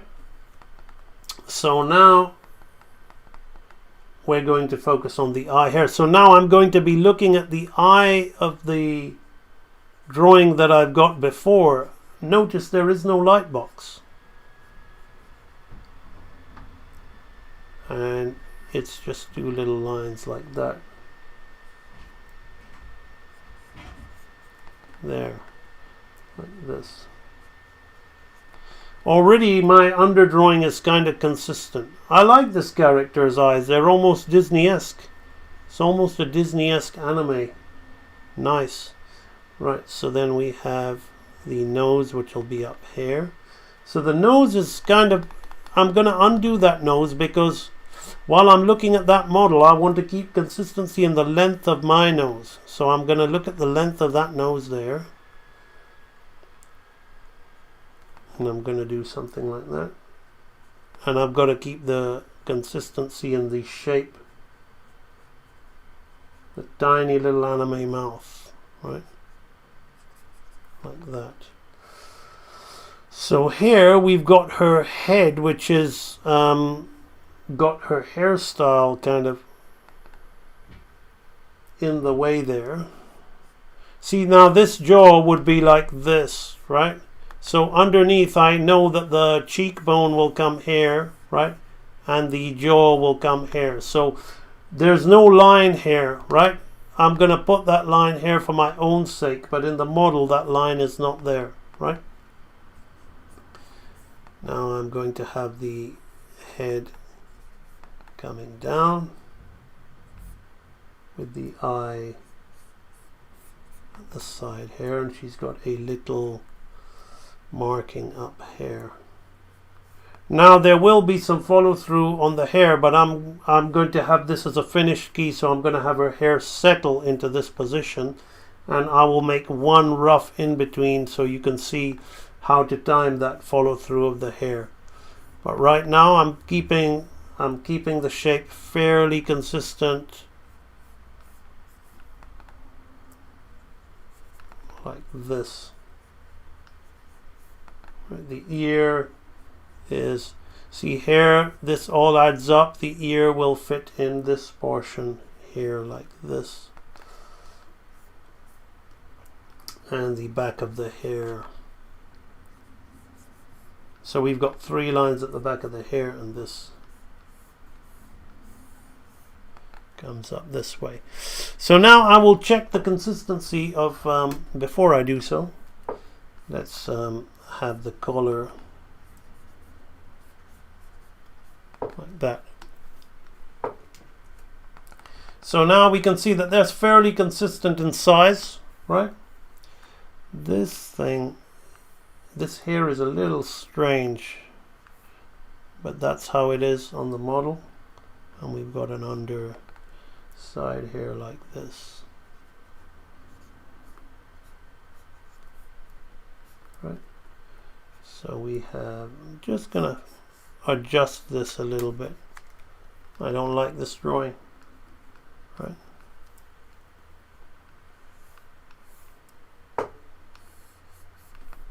Consolidate it.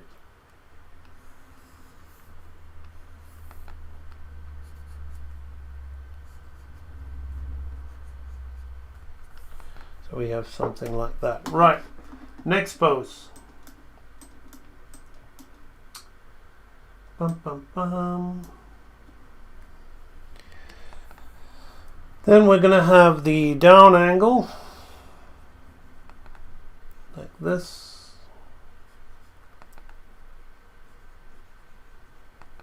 So again, this is my eye. See, here's where I made an error, because my habit is to have 1 eye width apart. She's 1.5 eye widths apart, right?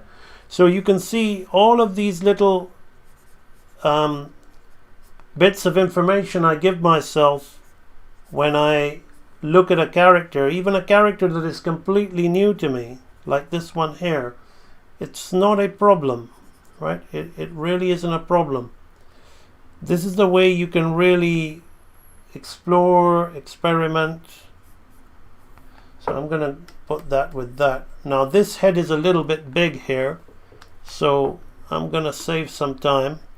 Now I don't advise you to use the shrink tool the way I'm using it. You're saying, well, you're using it. Why are you using it? Well, I'm on a live stream and I want to be quick.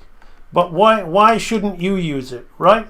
Because you can see I have just shrunk. I haven't shrunk. I'm not shrinking separate parts, because you're missing an opportunity to practice. Clearly, and we all need to practice, but clearly I need less practice than you, right? At keeping things consistent. So you need to be honest with yourself and say, am I good at keeping things consistent? No. So I better redraw it so I don't miss the opportunity to build some consistency muscles, right? The problem is you have all these tools that are time-saving tools and can be very effective for being economical with your time, but you got to be real and honest with yourself, as you don't quite have the ability to be economical with your time like that, because you've taken a shortcut and you really don't know what you're doing, which is why you struggle with all these things. So be honest with yourself and quit using the shortcut tools and take the opportunity to move forward with your work, right? So let's add this here like that. Okay, we've got another one here. Ding, ding, ding, ding. See, that's all quite consistent there. Now we'll take this head here. No light box, nothing, right? Let's take this nice looking head. I like this drawing, right? So I'm not going to put all the various eyelashes in because don't really have time for that. But let's put the eyebrow in like that. And let's do something like this. Now it doesn't have a dink there. That's my own stuff, right?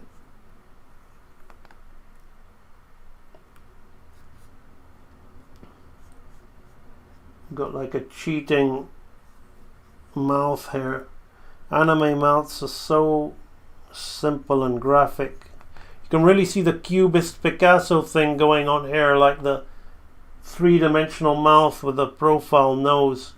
That's why it's important to be versed in traditional art, good traditional art, so you can have more respect and appreciation for real artists rather than digital crybabies wetting the bed about AI, right? I'm saying those things on purpose because I like it. I like gloating. I do like gloating. I'm not going to pretend I don't. I'm human. We all like to have our little gloats, right? Not going to pretend to be take the moral high ground, all this. I'm happy. I'm happy that animation is returning to artists now. Because the industry is the industry. Let it be the factory. Let it churn stuff out with operators, with machines that operate themselves. Or, find ways to lie that something's AI so they can just farm it out to people who can do pretty simple work abroad. That's a lot cheaper than paying the home crowd to do it. I mean, let's face facts. You're not paying anybody to do anything that takes any skill, right? Animation, particularly 2D rigged animation, doesn't take any skill. It really doesn't. Just basic amount of knowledge to just to slide body shapes apart. There we go, right? You see the consistency of things happening here, right? Now let's make it a little bit more animated, right? Let's show you some secrets of anime timing. Akao the Warrior is in the screen. Now, I don't even probably need this model sheet, but we'll keep it there just for the sake of it. Right. Let me take a... How are we going to get between hair and hair, right? How are we going to get between hair and hair? No, let's kind of be anime, right? Now, anime would use place and trace, right? So I'm going to do it the way a Japanese animator would do it, right? So while this goes against what I'm telling you about consistency, it probably is going to kind of... I don't want... Like, Japanese animators are a little bit different, right? They use this thing called shift and trace for these subtle movements. So what am I going to do here, right? You know what? I can't be bothered to shift and trace it. It's so simple. Right? Yeah, scratch that. I don't want to shift and trace. I never like shifting and tracing. It's an opportunity for me to keep things solid, to practice my consistency. But really, another reason Japanese animators do it is because they get paid shit, right? And they just want to get it done as quickly as possible. So they have to churn this stuff out. So it's just easier to kind of slide the drawing which is what software animation does. So you trace it and you kind of slide it, and then you just add a little bit of follow through and an overlap on the hair, right? So the hair will come forward like this, all right? Then it'll go up like that. So she's gonna look down a bit, right? Then what we're gonna do is we're going to add another frame here, right? Now I'm going to add this frame 2/3 of the way up, right?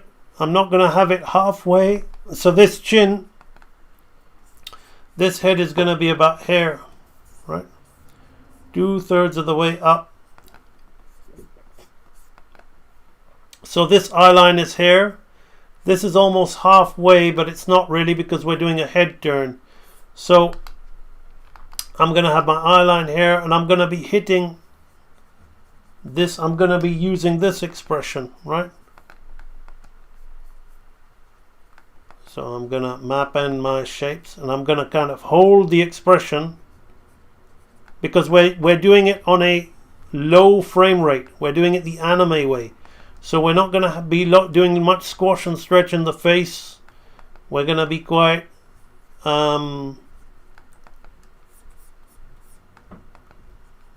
we're just going to be quite safe with the expression, right? But what's going to make this thing feel alive, which is what anime like to do, which a lot of people love about anime and a lot of beginners get wrong, is we're going to have a nice bit of follow through and overlap in the hair like this, right?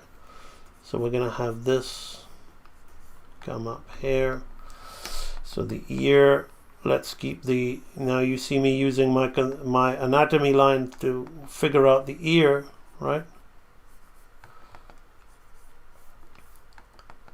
So then this, let's bring all the hair forward, right?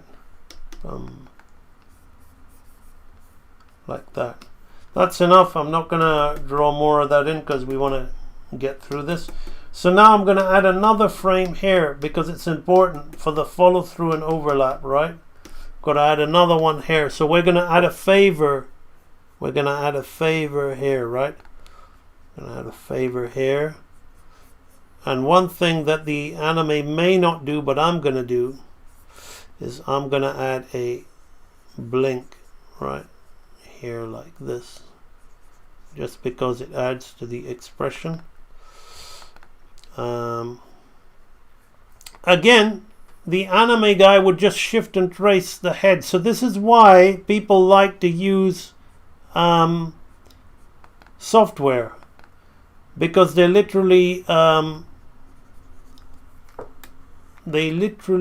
don't want to they want to save time. They don't want to draw all this head and work it out consistently, and they want to be flat. But if you don't understand these principles that I'm kind of sharing with you, then it's not really gonna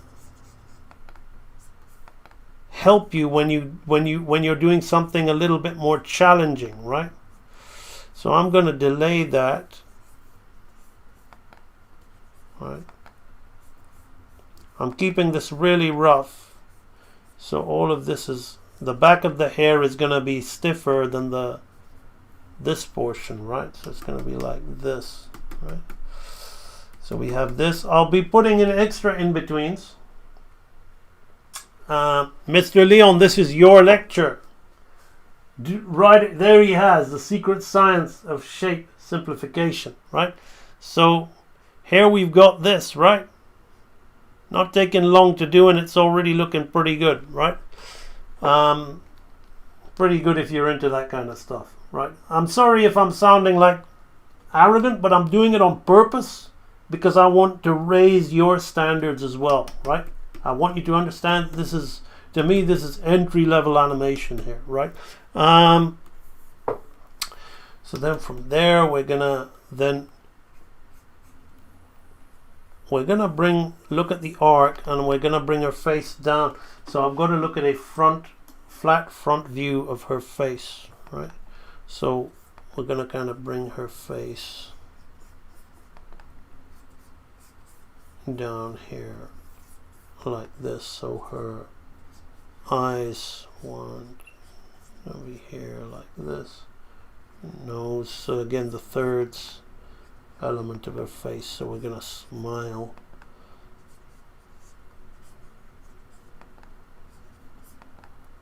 like this, right? And then this is gonna sit here. Let me check that. Yeah, the little animator. Right, there we go. Let's put that in there. Did I mention this was easy? Right? I'm doing it on purpose because I want you to learn the right things. Learn the right things, the real things, and it will be easy, right? It will be easy. I've never been a namby-pamby kind of person. I've never taught people. Even when I used to teach martial arts, I would never teach in a namby-pamby way.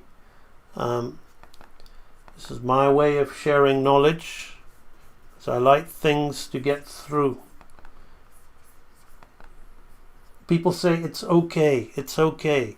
Well, is it okay that you feel like crap? Really? Is it okay that you hate your own drawings? Is it okay? No, it isn't. Right? So that's not my way of helping you. It's like, let's understand that it's not okay. The way you've been doing things is not okay. It hasn't worked. It hasn't worked and it will not work. And the only thing that will work is if you change the way you're doing things. And once you do that, you'll find that your beliefs about yourself sucking at things or not having the ability to do things were all simply just misunderstandings because you were clinging to previous information which was flawed, right? Which doesn't really help you in any way, shape or form. It doesn't serve you. So it only serves you with misery, discomfort and self-loathing. So if you want to be served with misery, discomfort and self-loathing, then it is okay. Carry on doing what you're doing, right? But if you want to feel great about your work, start doing things that you can feel proud of, that you can feel, yes, I'm growing, I'm really getting somewhere with this, then change what you're doing, right? So we have got this here. Now we need to come out of this and into this. Now this particular thing here is from the model, so that's not helping. It's an up angle, right? I'm going to go from there to there like that. So again, we're going to do some favors. Right?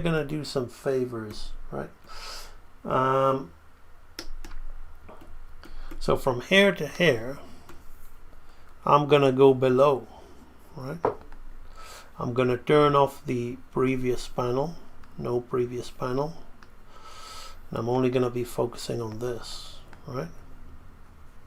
Now I could shift and trace, which is simply just trace the previous frame to save time and be like a piece of software, but it's not really going to save me that much time there. That's all I wanted. Right, so now we're going to delay the hair a little bit, right? Right. This is going to be lower. This is going to be out like this.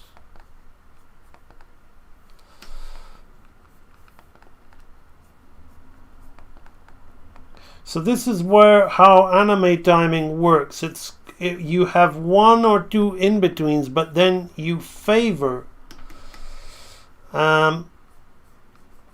you basically favor in. So now I'm gonna have and then you slow in and slow out of the favor, right? So I want to really emphasize this, so I'm going to have another we want the previous panel now, so we're gonna go in and in between. Now we will need more in betweens, but I just want to illustrate how we're going to get from one pose to another pose and hang around certain poses to create this diming. So what you're seeing me doing here now, the person who said, so you just got to be really good at drawing. No, right now, what I'm not even talking about, and I'm just starting to talk about, is why this is going to look good, because you saw it when it was just the original drawings, which were kind of goodish, but in terms of movement, it was shit, right? Just a few drawings that kind of added together. But why it's going to look good now is because of the diming. So we have got something like this now, right? Oh look, right? Oh look, we have got this. Now we're going to do something else, right?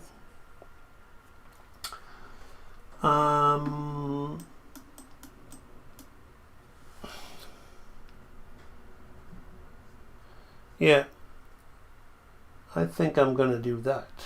I think I'm going to try looking at that. Bum, bum, bum. So you can see how it's really easy to do great looking animation. Notice there's a difference between great looking animation and great animation, right? So I'm going to do something called thirds now, but I'm going to test out, because I'm referring to certain poses on the model sheet to help me find my angle with this character that I like to add. Don't even know what it's from. I'm guessing it's Naruto because of the drawing style. I've broken down a fight scene from Naruto to teach you guys, but I've never seen a single episode of the show, so I don't really know anything about it other than it's to do with martial arts. And there's a character called Obito, and I forgot the other guy's name. I broken down the fight scene, so I'm gonna change her expression. Let's look at that. Boom. Now let's see. See, now we're talking about arcing, right? Look at this whole thing. It comes up, down like a bouncing ball, and then like a bouncing ball. The whole movement is this, right? So we go right back to the beginning, what we did with the bouncing ball, right? So boom, right? And I haven't even put in more in betweens. Can you see, like, no light box has been used, nothing. It is just incredibly straightforward if you have learned the right things the right way, right? So I'm going to look at this. This character's got quite expressive eyes, actually. This is one of the better anime expressions I've seen. This character, whoever showed me this character, thank you. I like it. I like it because it's really a character like this is really simple. It doesn't have too many lines like a lot of anime, which means that you can actually be really expressive and animate it really well.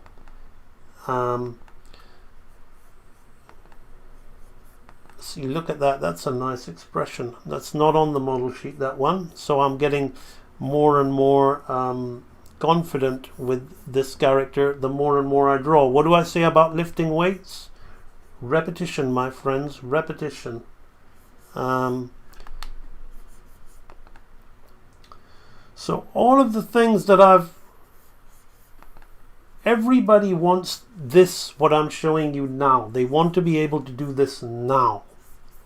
And when they join the Real Animator Training Library, it's like, man, bouncing balls, swinging pendulums. I don't want to do that.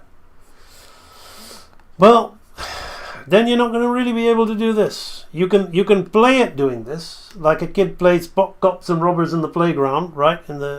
When you're at school, you want to play cops and robbers, pew, pew, pew, pew, right? You can play, act, and pretend to be a hand-drawn animator and do it for fun. Post it on Instagram and have all your family and friends click like and share, but inside you're going to know you can't do it. And you're always going to be putting it off. You won't be able to do it. Oh God, here we go. This weird thing has happened. So, because I clicked save when I was, it's a little bug in the program, so I've got to shrink this thing to size. Get here. So, now, let's play with this even more. Let's make this even better, right? With a few more timing tricks. So, Frilled Mayfly, this is what I was telling you about anime timing, right? Anime timing is absolutely great for if you want to work with a limited frame rate, but you've got to be a master of timing, like slowing in, slowing out, understanding when to use favors and when to switch into a third or a half, right? And also on top of that, now a lot of you are not going to understand because I'm talking to a real Animator Training Library member whose name I saw in the chat, who does great work, by the way. And she's trying to create her own projects as a one-man band. And I suggested, even though like we like to work more fuller, more Disney, real Walt Disney style, not the awful company that it is today, the trash, the garbage that it is today, but the old school, real Walt Disney style, we like to animate and draw like that, which is having lots of fluidity, lots of great frames. But if you're a one-man band, it's going to increase your workload. So my suggestion is you can combine that. So what I'm doing is I'm increasing the frame rate. I don't have to. You saw it worked nicely. Anime would have used 1 or 2 more frames, but I'm adding an extra. You could hold on this frame, but I'm adding an extra frame with this just to have the hair, because I really want the hair to feel more alive as we work through this thing. So now we've prolonged the slow into this, but we're going to come out of it fast, right? But here's where we're going to really slow in, right? We're going to slow into this thing. We're going to hit the favor line. So it's all about slowing in, right? I'm slowing into poses.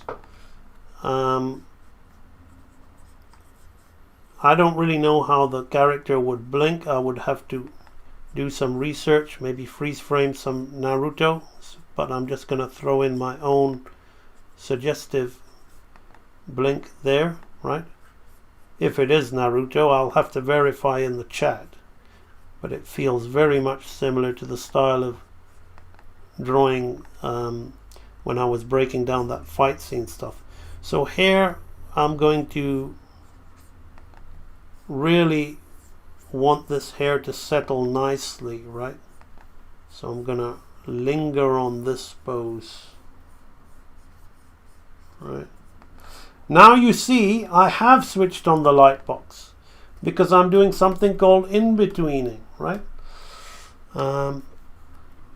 When we in-between is simply what the word suggests. I'm putting lines between lines now. I'm not concentrating on shape manipulation, right? So it looks like I'm going to settle this hair to a stop, which I could, but I'm not going to, right? I'm still going to, but I'm going to do it subtly. I'm not going to have it go way beyond the point, right? So we're going to have this here, but I don't want to play around with the timing too much, right? So let me just throw this in here like this. Bum, bum, bum. Let me first see how it feels when I scrub it. It is indeed Naruto. Okay, thank you. Right, so let's oh, I didn't do the nose there. So yeah, it's all good, so we can feel the hair, but I want to do one more thing to that hair there before I take it any further.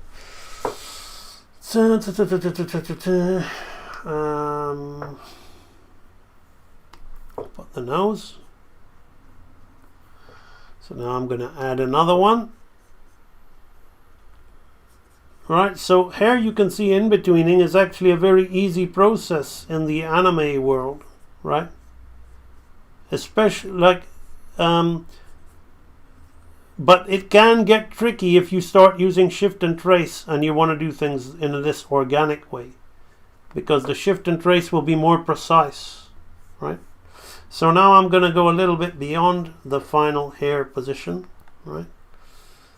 If I was so inclined, I wouldn't have both hairs moving at the same time. But again, this is anime timing. It's quick. We're just like using a trick of the eye. So with anime timing, it's all about using as less frames as possible. Right?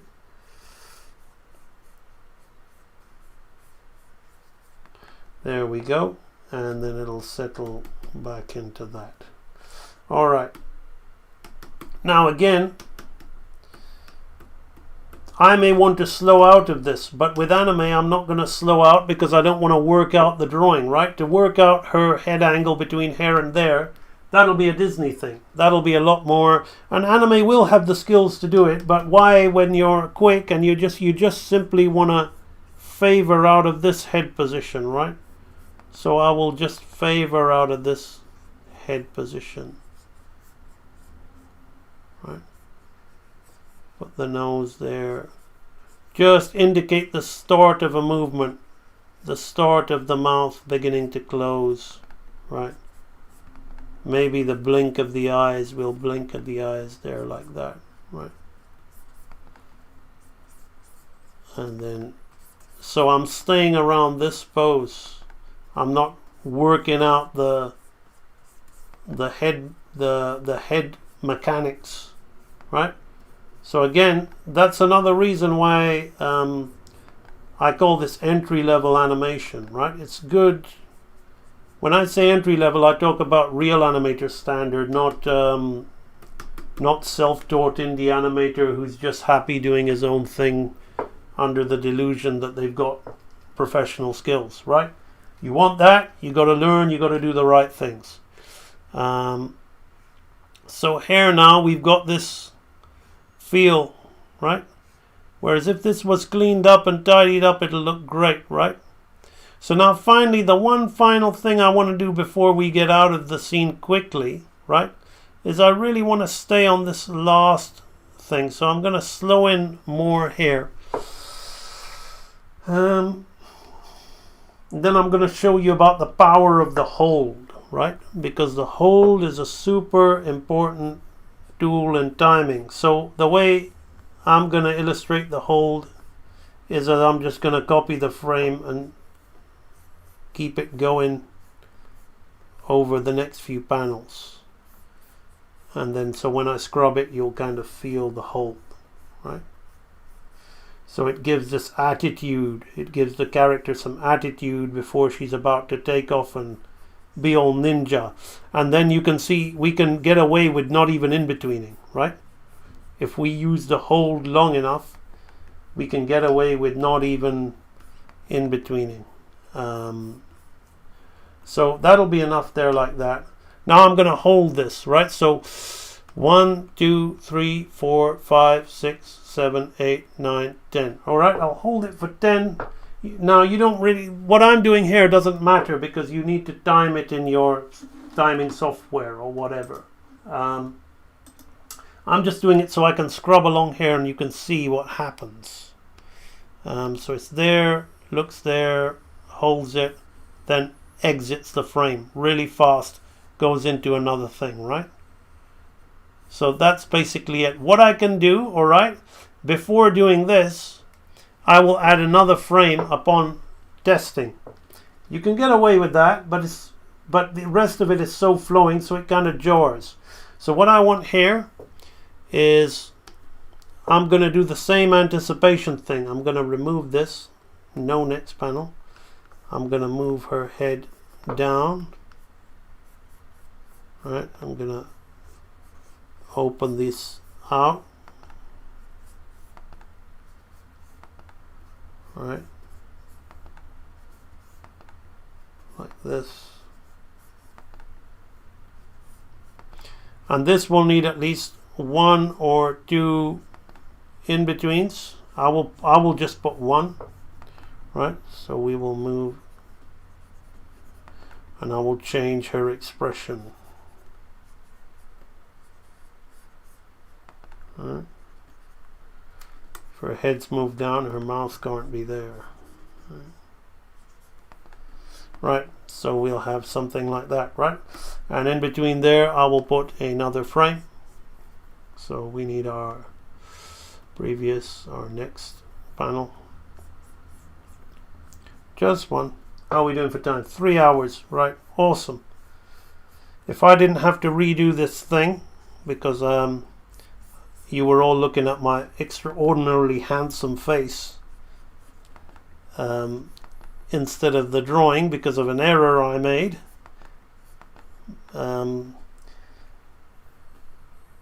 Let's move that there. Let's just go straight ahead down there like that. Bum, bum, bum. Okay. So, unfortunately, it's gone on for a bit longer than usual. Right. You can see I'm just putting lines to represent it because I don't want to spend all that time in betweening that. Right. So, now let's take a look at what we have. You're very late, my friend. You're very late, sadly. But don't worry, the stream is staying up. You can watch it later on. It's my gift to my awesome YouTube people. Right, so here, now you can see the little anticipation there. I'm going to take away some of this hold. I'm going to hold it for 6 maybe. Let's go back because it holds a little too long. Let's delete you, delete you, delete you, and delete you. Now let's take a look at it. So it's 6 frames instead of 10. Bum, bum, bum. There we go. Just held enough longer to create the impression, right? So those of you who have joined the stream late are wondering, the whole point of this stream isn't for me to just take a character from Naruto and animate it for you. I've done this very quickly to prove a point. I was talking about consistency and learning the right things, what we call the secret science of shape simplification. All of this is essentially a bouncing ball, right? And it's essentially lines that make shapes, and we're keeping the lines and shapes consistent. And there's a way to learn how to do those things, right? You also, like, this is it at an extremely high level, right? And this is it at a using very simplistic, using the methodology that I showed you. You can create some professional looking work.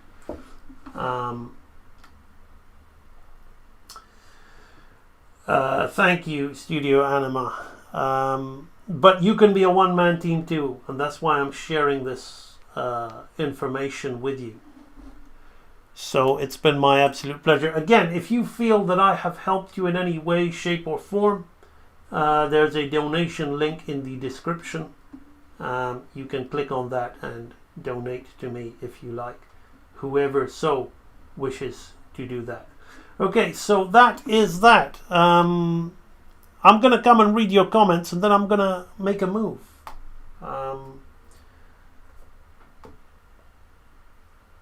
Let's just see what's happening here. Sorry. See if the guy who joined the training library is in. All right. Fantastic. Right. Okay, let us have a look at the chat.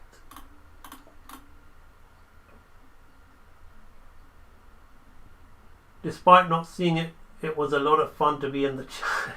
Susana Salas, hello. Couple notes: when trying to find anime model sheets, search Setai instead of model sheets. Thank you, because I really do not want the shitty fan art. Now there might be some good fan art, but I want the official work, and a lot of the fan art is just very amateur. I don't care how well digital painted it is. I can tell by the way I look at the drawing, not the rendering, and the drawing is shite. So thank you. Settei. I'll just remember what Egyptian god Set. So Seti, I will remember for that. Okay. So you have to be really good now. I remember that question. Awesome. Thank you, Patch Tunes.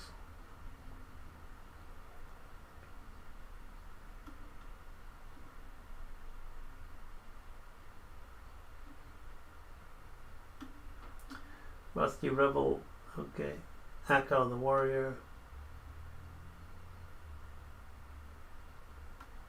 Mr. Leon. I never really wanted limited animation, but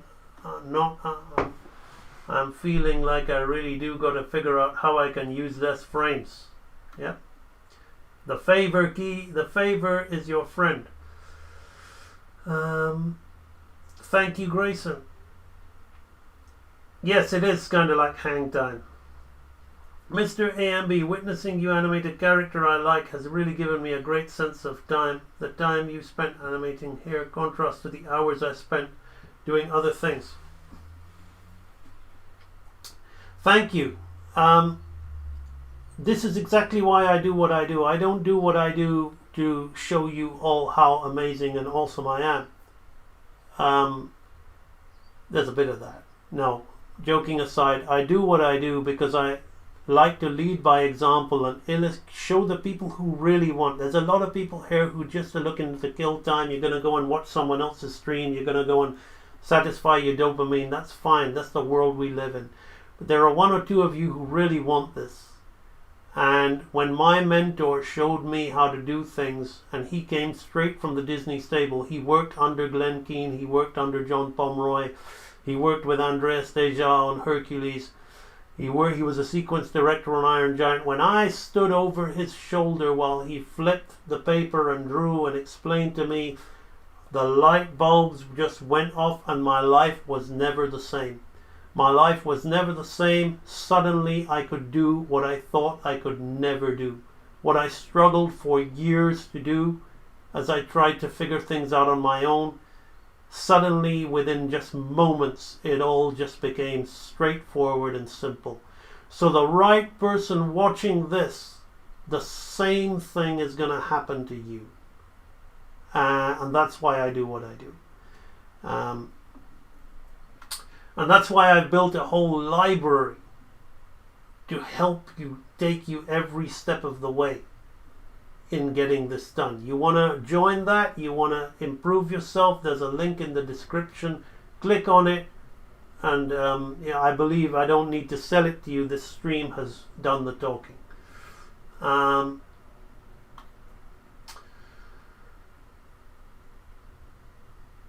Who is the Japan's equivalent of Glenn Keane? I don't know. I really don't know. I don't think they have one. That's not to down Japanese animators. It's just a completely different mentality. So I don't know if there's an equivalent. Similarly, I don't know if there's a US equivalent of an anime animator. Because the really good anime animators that do stuff that really stand out, it's really artsy. It kind of goes into weird distortion and lots of things. It isn't just simple nuts and bolts. A lot of you youngsters, you're impressed with I mean, the stuff I did here it's not great, but you're impressed with this done at a slightly better level. I mean, I just pissed this out in minutes, right? So, but you're impressed when you see like full humans moving and doing all that. But when you get to a good level, when you get to a experience level, that kind of nuts and bolts stuff doesn't really impress you anymore. So I don't. I guess I don't know if there's any such equivalence. I would say these guys are all high-level artists doing stuff. Thank you so much for the donation to whoever. I don't know if I should say your name in the chat, but it is much appreciated. What are your favorite anime films? Tales of Earthsea, Laputa, Castle in the Sky, Arrietty, Akira, Steam Boy, Metropolis. I really liked Princess Cayuga. I don't know how to pronounce it. It's that kind of washed watercolor thing. The Grave of the Fireflies. These are the kind of anime films I like.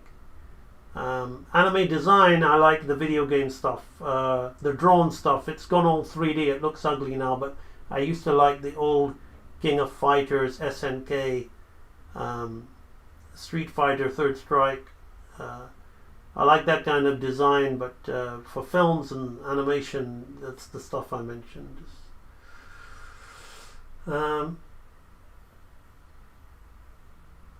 Thank you, Septai Dreams. Subscriptions are free. Awesome, thank you. What about the fight scene in Sword of a Stranger? Does that impress you? Not really. It's nicely choreographed, but not really. I've seen it. Again, when you look at something, you look at it as a filmmaker. You look at it as a filmmaker. How does this make me feel? What are the camera angles? What are the shots? It's good. I'm not saying it's bad. Somebody has pointed me to that Sword of a Stranger before on a live stream, so I looked at it. It's good. But you got to look at things. I look at things from camera angles. That's not animation. That's staging. That's storyboard design, lighting. There's a lot of good things in anime from those point of view. So generally what anime does, in my opinion, better than Western animation is the filmmaking, the cinematography, the art direction, because it's to mask the bad economical quick animation, which is very fast cutting to keep the frame rate low, all these kind of things that are done. But it works. It looks great. It works. It looks cool, and that's what they've wanted to do, and they've done it at a very low budget, and I have the highest respect for it. So please don't think that I'm trying to call it bad. But as somebody looking for high level stuff, I'm not so sure that really does that didn't particularly wow me so much. It had good aspects to it. I'd have to re-watch it. But some of the fighting animation in the Street Fighter anime movie done in the 90s, particularly the sparring between Ryu and Ken when Ryu is remembering, that impressed me, because as a martial artist and looking at the feint attacks of the chambering of the knee, the switch of the leg, and the sudden move into it felt like these guys really know about real fighting, and there was purpose. They didn't look like they were trying to harm each other. I felt that these two warriors were alive and they were sparring. I didn't feel like fake anger or fake emotion. So from a filmmaking point of view, it was perfect. It felt like two guys sparring. The only thing I didn't like was the floaty jump kick at the end. But that's the kind of stuff that impresses me from a fight scene point of view. It's like the storytelling and the fighting. I'll have to re-watch that Sword of a Stranger fight. I remember watching it a couple of years ago as somebody mentioned it to me and just thinking it's okay. It's okay. I'm animating Sea of Animatics. I'm animating one of my characters that I've rarely animated. Surprisingly, a horrible angry fox. Going to be a lot of fun. Awesome. Awesome. It's a great way to compensate for the lack of production value. Yes, it is. Yes, it is. It makes your stuff feel production value, and that's what the majority of animation on Netflix does. A lot of people watch that stuff thinking it's great, but it's just mood lighting. Those guys use mood lighting over very simple drawings, and a lot of the backgrounds are CG or traced over, painted over photos or CG, but they mood lighting, and it creates an image of quality to something. So the more experienced you get, the less, oh yeah, wow, that looks, I mean, you could go, oh yeah, it looks good. It looks, especially when you're scrolling through your phone and you see a fast action movement with a sword and a lighting, and yeah, it looks good. But the more experienced you are, the more you're not going to think it looks good. You're going to nod your head and go, oh, they know what they're doing. But when I want to be impressed by animation, I'll look at animation, proper animation. That's not to say that that's not proper, but I think you know what I mean. It's like you can eat at McDonald's, or you can go to a 5-star restaurant, or you can go to your grandma, and the grandma will win hands down all the way. Kickboxer Andy Hug Health with the planning of fights in Street Fighter. Well, there you go. There you go. Okay, that is that. I have had an awesome live stream. Thank you so much for joining me, people. As usual, keep it real.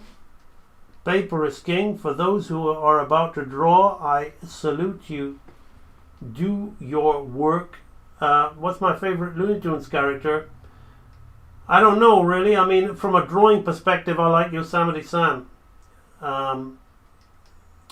Do your work. Not just your work and no more, but that little bit more for the lavishing's sake. That little bit more that's worth all the rest. Do your work. And if you doubt as you must, and if you suffer as you must, put your heart into it. Do your work. And the skies will clear. Then from your very doubt and your very suffering will be born the supreme joy of life. Do your work. That means don't go scrolling. Don't go losing focus. Stay on track. Stay on track and watch it all play out before you. That's what it is. When you're doing a work, you've got to understand if you've committed to something, you've committed to a journey. You have the choice to continue. All you have to do now is watch. Watch your hand as it makes the marks. If you try to take too much control over that hand and you then start to look elsewhere and you start to do other things, you're going to feel bad. Understand that there is a process that is occurring within you. Guide that process. Don't try to control that process, and be patient, and it will happen. Okay, thank you, my friends. I will see you all on another live stream some other time. I've got a busy week ahead of me, so hopefully this live stream is going to give you some good stuff throughout this week while I work on my up and coming animatic for the next part as I'm building a lecture. Awesome. See you later. Bye bye.